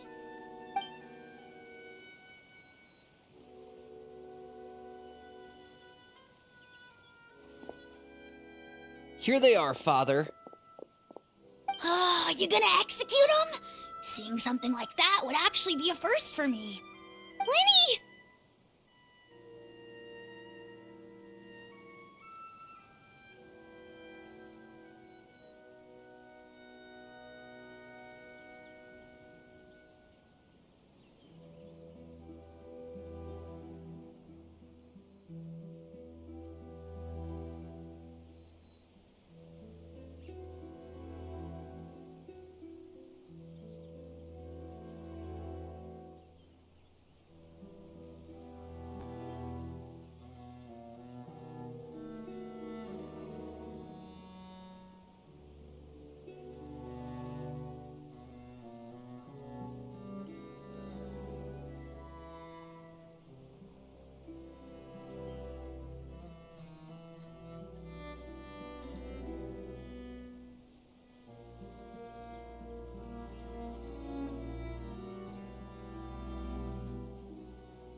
I'm sorry. I heard about how you helped buy us more time. But I still failed. I couldn't find a way to fulfill her wish. Huh? Are you... Perry? Indeed, it's been a while, Clairvy. Perry! Shh, stay right there. I'm sorry to postpone our reunion, but first I believe certain scores need settling.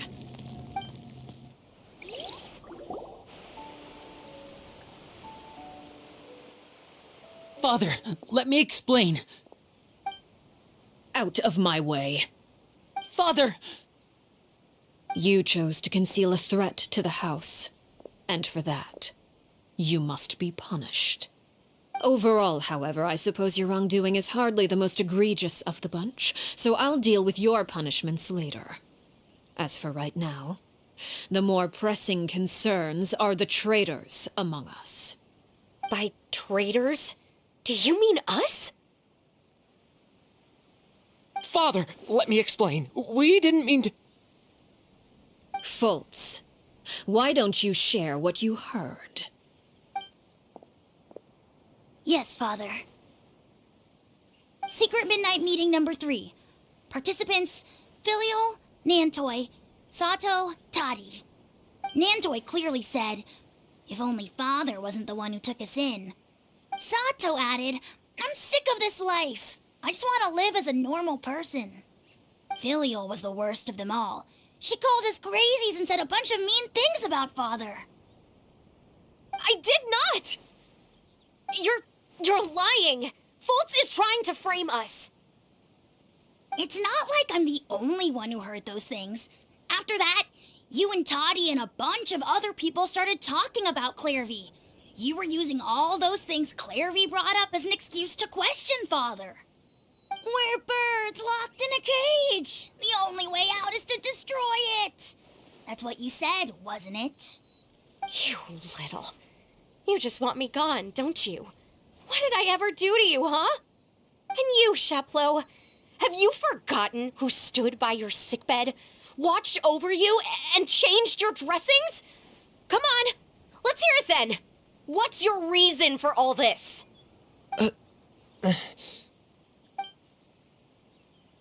You're wrong, Filial.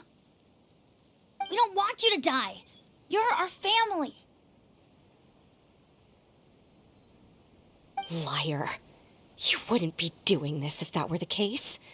So why? Why have you backed us into a corner? We all live in the House of the Hearth. You know the type of work we do, Filial. A single betrayal can cost dozens of us our lives. It's not like it's never happened before. That kind of thing is hard to forget. That's why the House of the Hearth cannot tolerate any form of betrayal. Ever since we came to Poisson, you've had 7 secret meetings. A lot of the things you talked about really crossed the line. You've been spying on us for half a month? Wait a second. Now that I think about it, the move to Poisson was just a way to make it easier to spy on us, wasn't it? Because we were all in one place.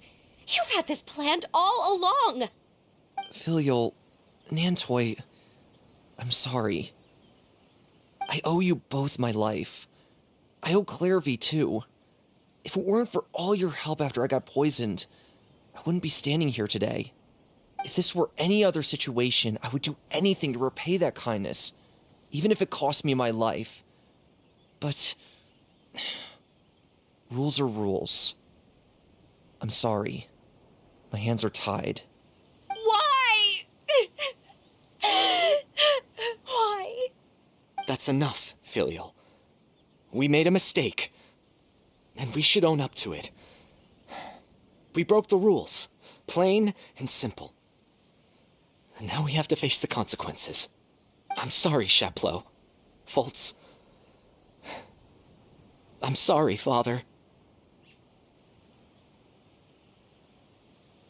We accept our punishment. Chapleau, according to the rules of the House of the Hearth, how should these traitors be punished? All those who betray the house pay with their lives. And so it shall be.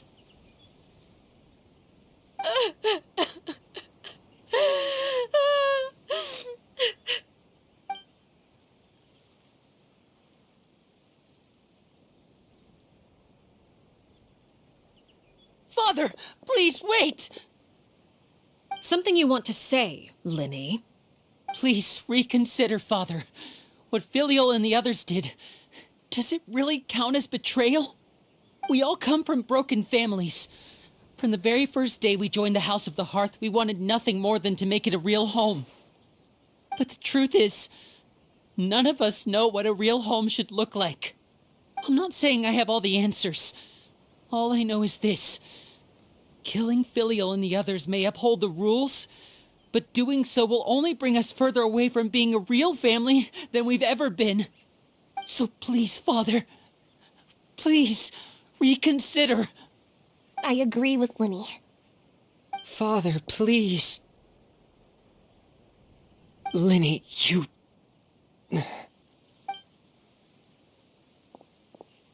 I also agree with Linny.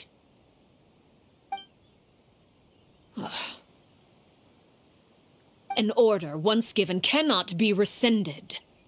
However, given the extent of your determination, I suppose we shall have to go about this a different way. Draw your weapons and face me. Our weapons? Father, are you referring to a duel? Precisely. The rules of the house will not be altered. Traitors must be punished.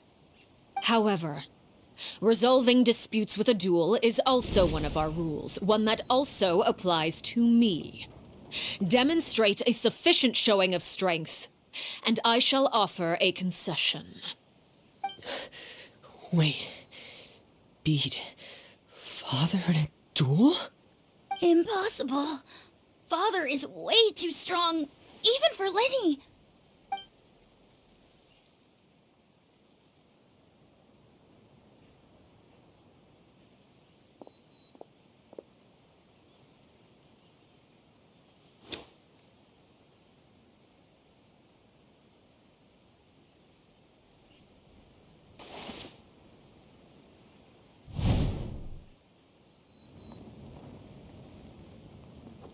Did you hear that, Traveler? Lenny and the others have to duel the knave. What should we do? Can they really win something like that? If they lose, those people from the house are really gonna be executed. Hey, are you listening?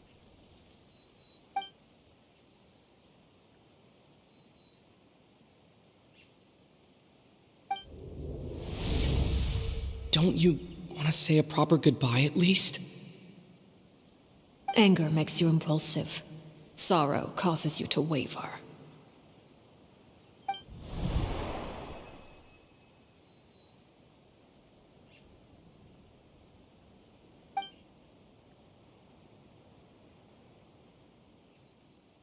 Oh, looking at that expression on her face, she seems really serious about this. Guess that means there's no chance she's throwing the duel on purpose, huh?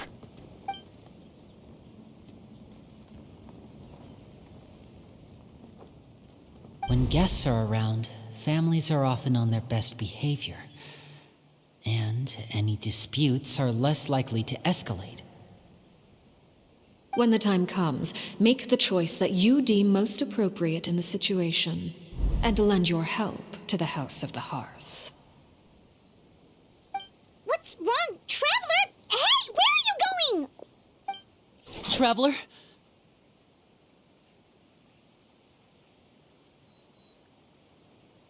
You're asking to join the duel against the knave?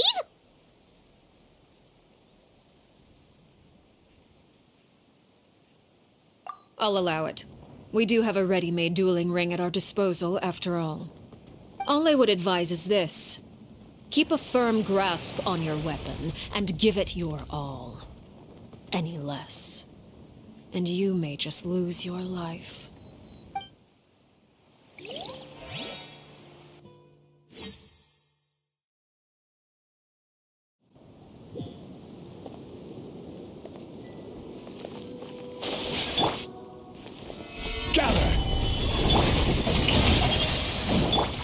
Is it my turn light it now? up!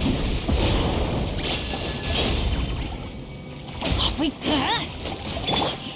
Let my name echo in And voila!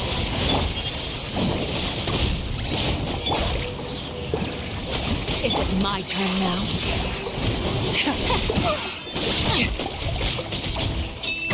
Now that's more like it. This is With order. these rising flames! Solidify. Over here!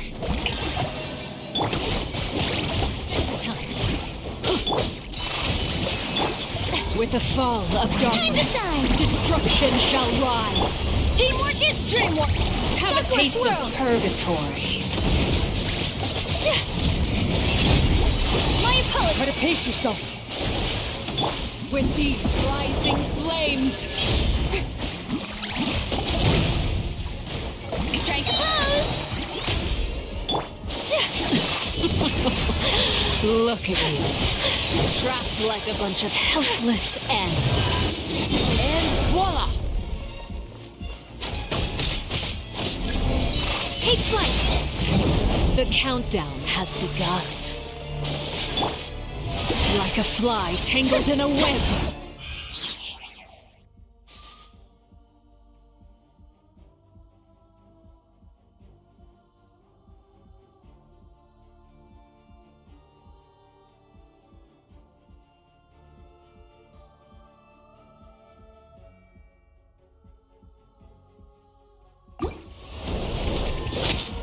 Let the world fly! Over With here! these rising flames,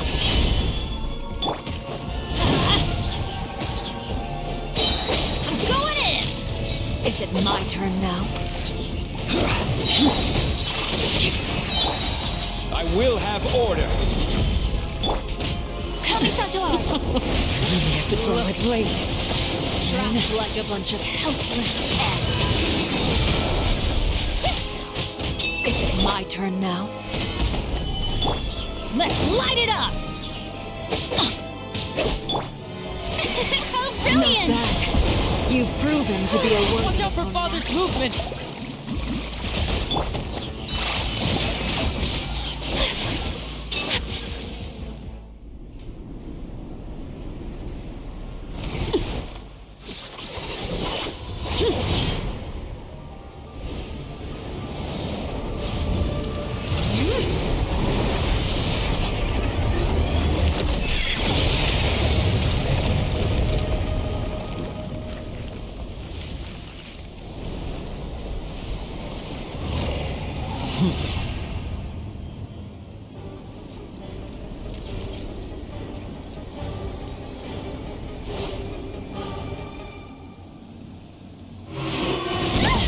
I have to stop it! Who's next? Solidify.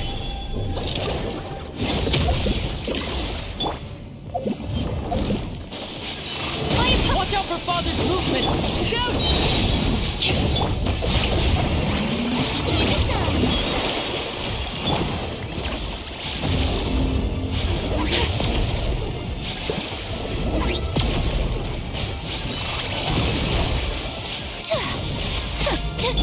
Now's our chance! Over here! Let's see how strong the result truly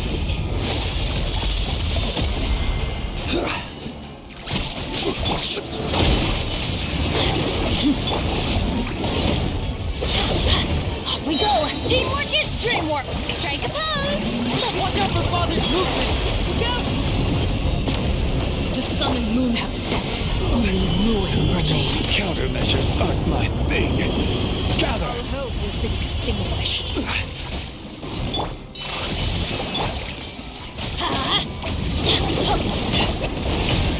Now's our chance! Over here! Sundown is only the beginning.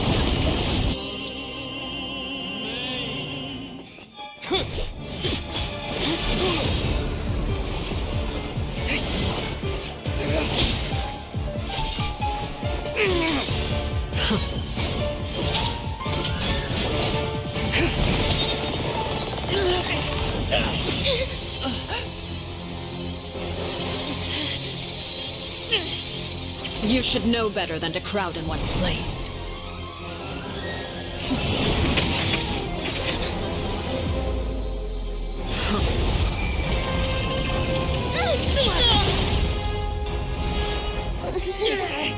Oh, I know. No! I'm sorry, Father!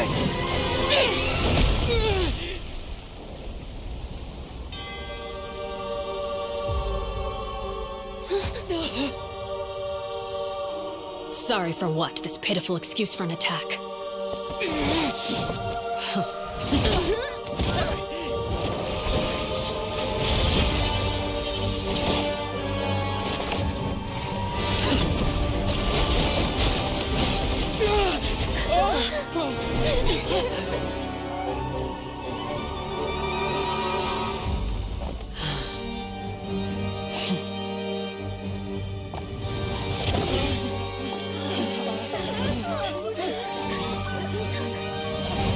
Father, no!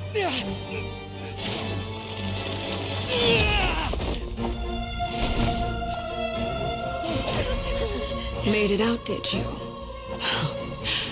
You're stronger than I expected.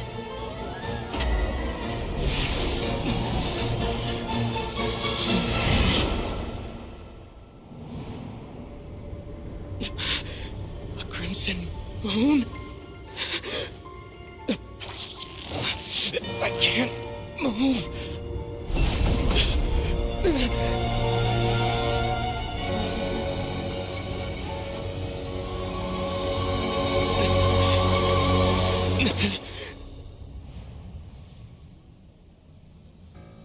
Still, not strong enough to beat me.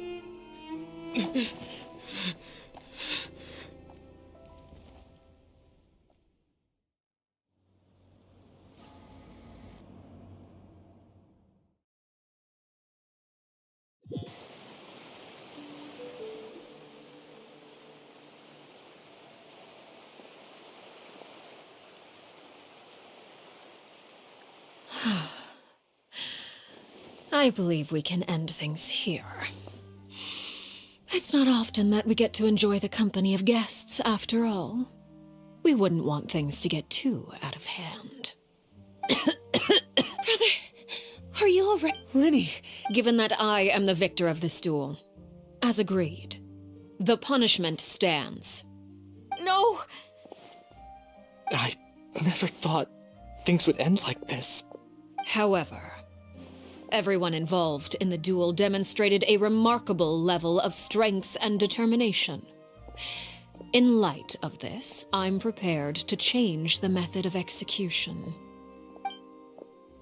Elwar, the bottled flames I gave you for safekeeping. Do you still have them? Yes? I wasn't sure what they were for, but I've kept them super safe. I didn't lose a single one. Wonderful. Then, in just a moment, I'll have you administer them. Bottled flames? Indeed. They're the product of a secret experiment. Under certain special circumstances, flames can be extracted from my person and preserved. Once ingested, searing pain will spread across every inch of your body. No harm will come to you physically, but your memories will be burned away.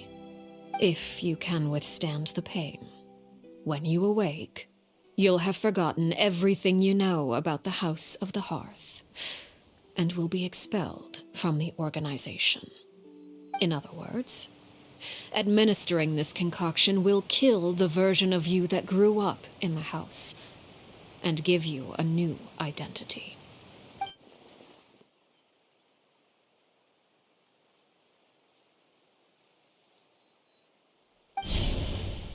Memory is a mysterious thing indeed. Losing a portion of your memories will alter your sense of self.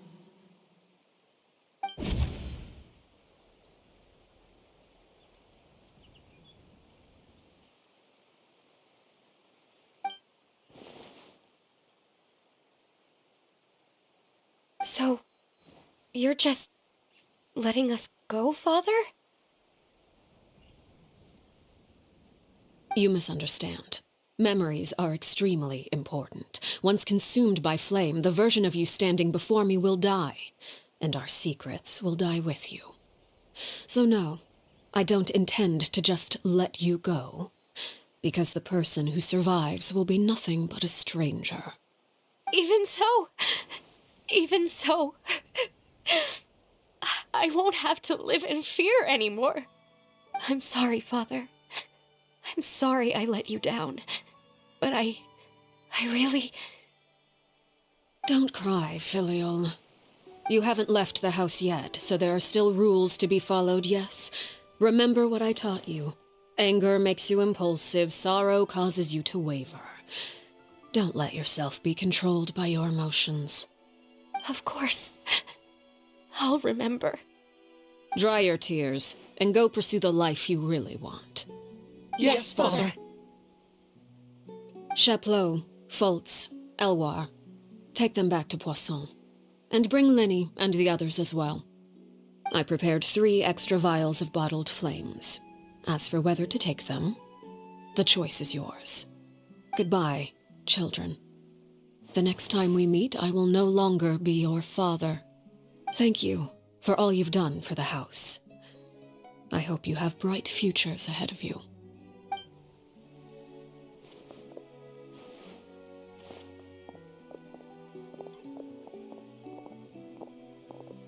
Father.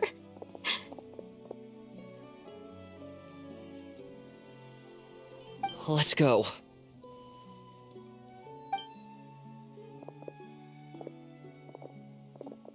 Here, grab my arm, Linny. I'll help you walk back. Thank you.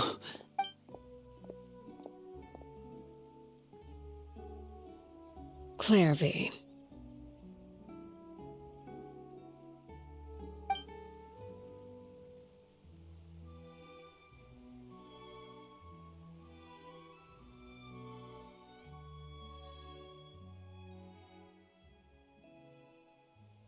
Can we talk now?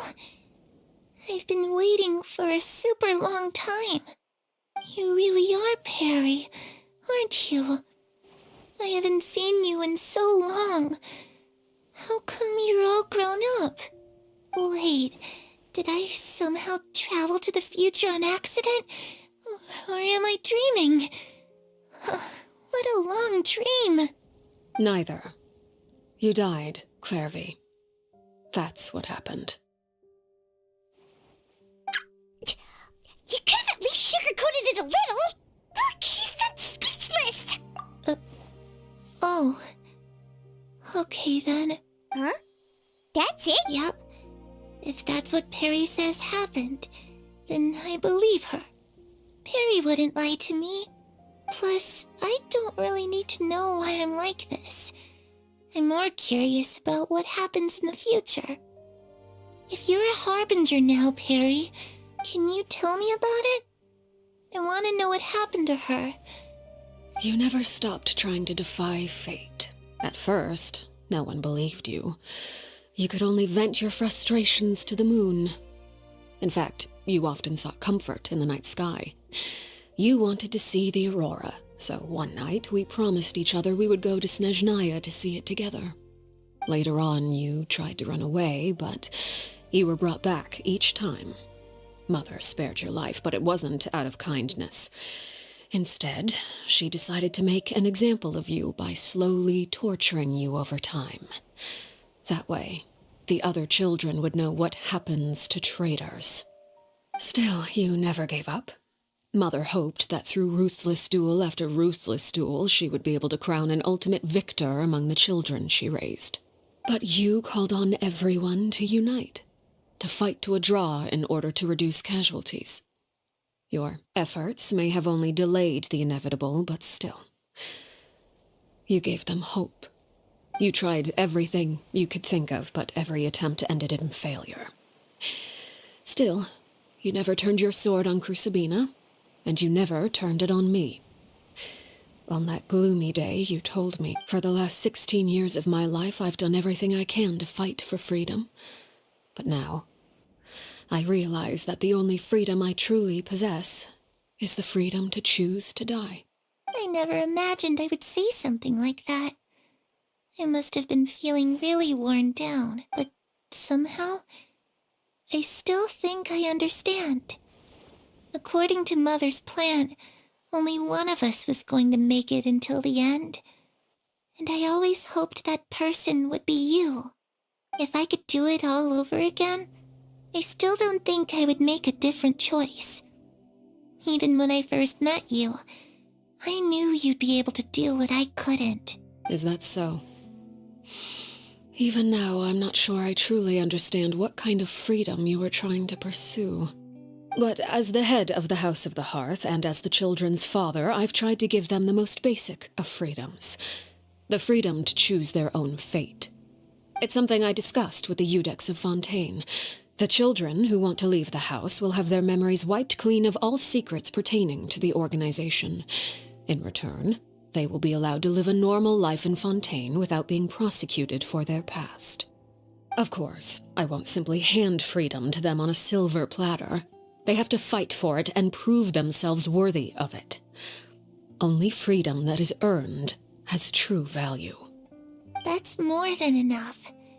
That's exactly the kind of life I was fighting for. You know, Perry, I think you're a pretty amazing king, and a really great father, too. I'm really happy that you're the one who took over the house. I guess I do have one regret, though. I still haven't seen the outside world. Well, it just so happens that our dear guests over here have been to many nations and traveled to countless places.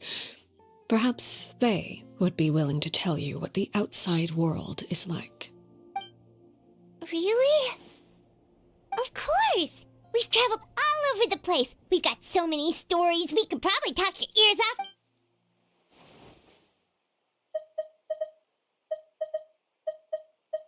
You know, I used to dream playing the lute while... that's where Mora comes. If I had some Mora, I would... It's just too bad Perry doesn't like wearing dresses. And Mother, well, she probably wouldn't accept something like that either.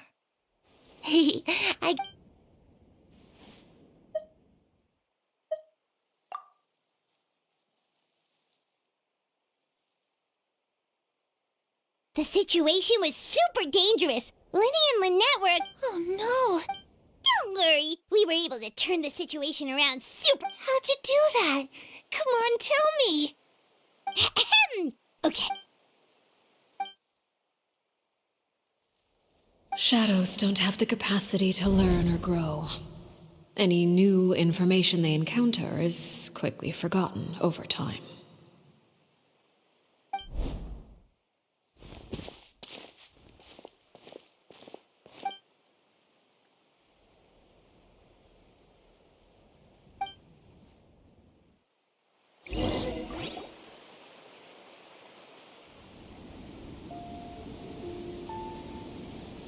Clairvy, you've worked tirelessly from the shadows to overthrow the House of the Hearth. Now, by my authority as the Knave, I shall announce how this matter ends. You are hereby expelled from the House of the Hearth. You are no longer tied to this place, nor are you bound by its rules. You're saying that I can finally leave? I get to experience the outside world as well? Oh, I almost forgot. There's no getting older for me. Still, seeing who you grew up to be makes me really happy, Paraware. Take care of yourself. Goodbye. May we meet again someday.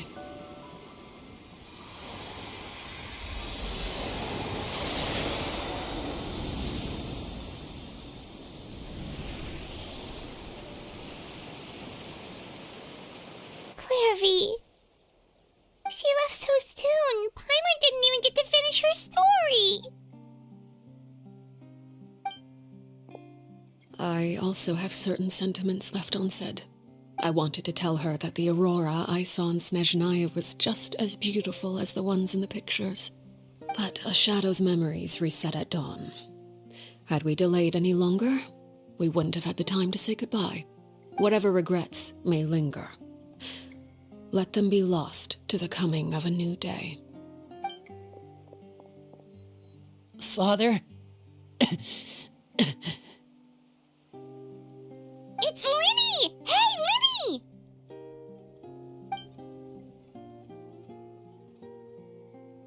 What is he doing back here? Let's go check it out.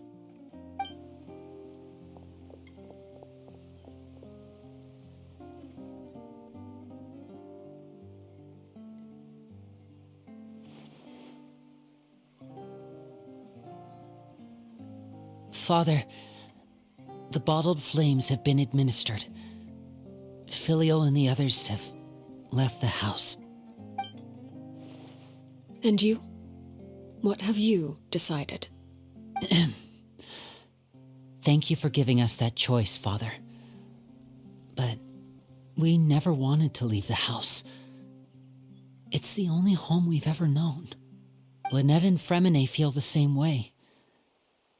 They're recuperating back at the Hotel Bouffe d'été. But I decided to come back and tell you where we stood. I'm sure you're well aware of the expectations I have for you. I want you to follow in my footsteps and become the next king of the house. Yet you seem to have different ideas. I must admit, I'm rather surprised by your decision to stay. There's nothing wrong with choosing to live a quiet life. Leading this organization is a heavy responsibility, one not so easily carried by someone forced onto the throne. I just never understood what you saw in me. What made you believe I was deserving of that throne? You're brave, talented, and, most importantly, you cherish your family. You would do anything to protect them, even if it costs you your life.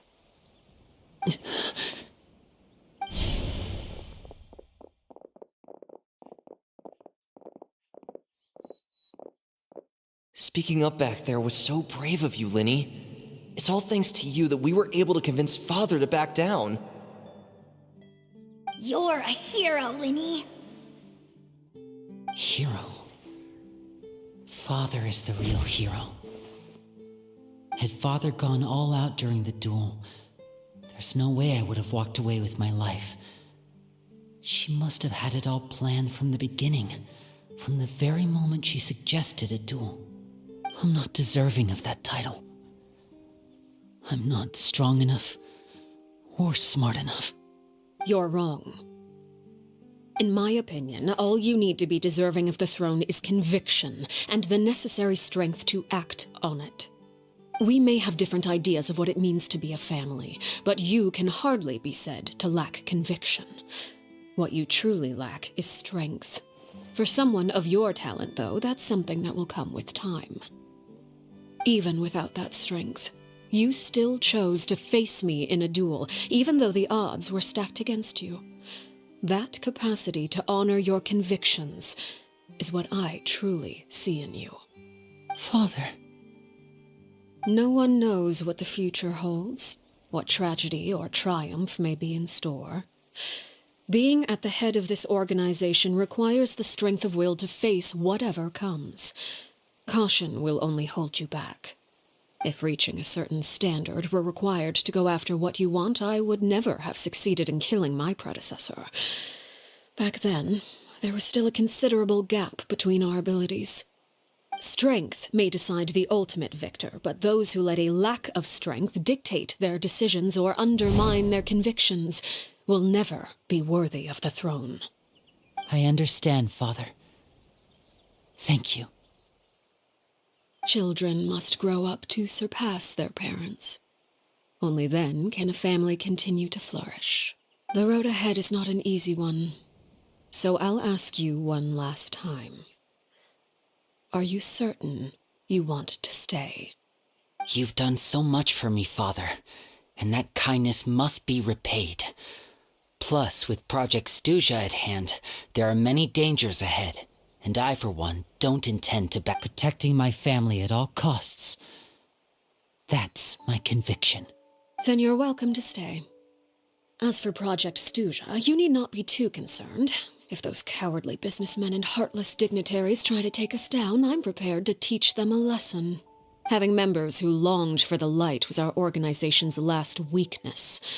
With those members no longer among our ranks, the House of the Hearth is like a spider hiding in the shadows. We need only wait for our prey to come to us. At present, our imperative is to use their plan to our advantage.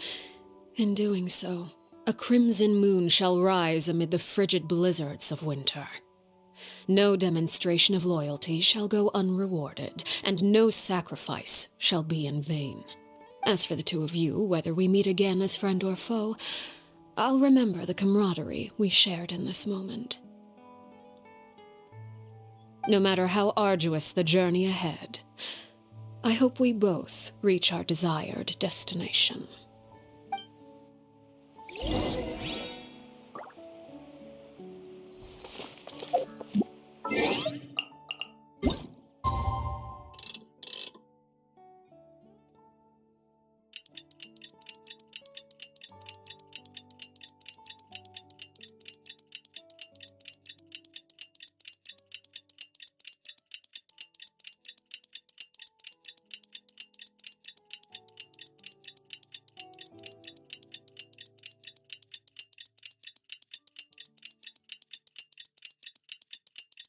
Didn't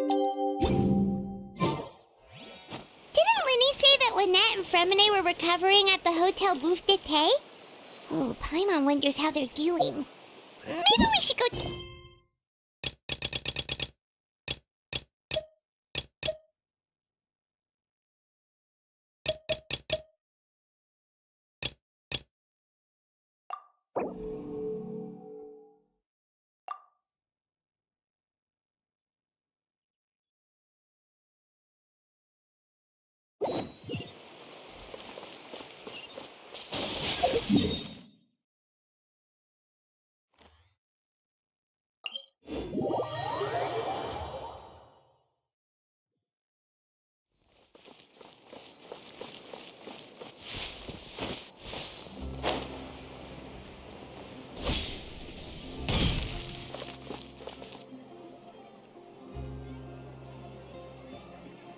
Lynette? Fremine?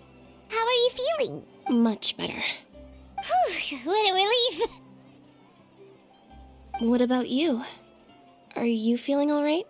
I knew you'd come out unscathed. Us, on the other hand, well, we've been bedridden. Oh, and I wanted to ask, is Clairvy... Linny and the other members have left Poisson and returned to the House of the Hearth. According to him, there haven't been any more sightings of a spirit roaming the house. I see. I'm glad. Father came to check up on us 2 days ago and told us about what happened with Crucibina and Clairvy. Actually, I've met Crucibina. Wait, what? You've met the former knave? Crucibina died a year after Clairvy. It was during the year between their deaths that I joined the House of the Hearth. Crucibina had an extremely cruel and radical way of doing things. While she was alive, the atmosphere in the house... When I joined, though, the experiment she valued so much had already come to an end, and all the people involved. A couple of months after I joined, Father killed Crucibina and burned all her files. With that, the names of all the people... Father took in Lenny and me a couple months after that, but she never mentioned anything about Crucibina or Clairvy. It really seems like something she was planning to keep to her. The last time you talked to her, did she mention why she kept it a secret for so long? She said she didn't want us to be affected by the darkness of the past. She was worried we'd develop a false sense of gratitude towards her if we knew about it. The foundation of a family should be free of any corrupting influence. Whatever happened in the past, it has nothing to do with who we are now. That's what Father told us in... But I still thanked her for everything. It was only after hearing about what Crucibina did that I finally realized how insignificant our lives could have been. The members of the house... If Father hadn't taken over the House of the Hearth, I probably would have already... Father rarely brings up the fact that she saved us. She doesn't believe that being indebted to her should be what ties us together. But even if we didn't owe her anything, we would still choose to stay. Because this is our home. We may have arguments or times when we feel wronged. Some people may even choose to leave. But as long as Father is here, we will always have a home. Whether the path before us is bathed in sunlight or shrouded in shadow, we'll follow Father wherever she chooses to go. So I wanted to say thank you for helping us make it through this crisis. Without your help, we could have lost a lot more along the way. Oh, we didn't do anything, really. Of course. You're welcome anytime. Are Filial and Nantoy okay? I actually saw them at a cafe this morning. They didn't recognize me. From what I could tell, they were drinking coffee and talking about one of the operas that started running recently. They seemed happy. If I had to take a guess, I would say they finally found the kind of life they always wished for.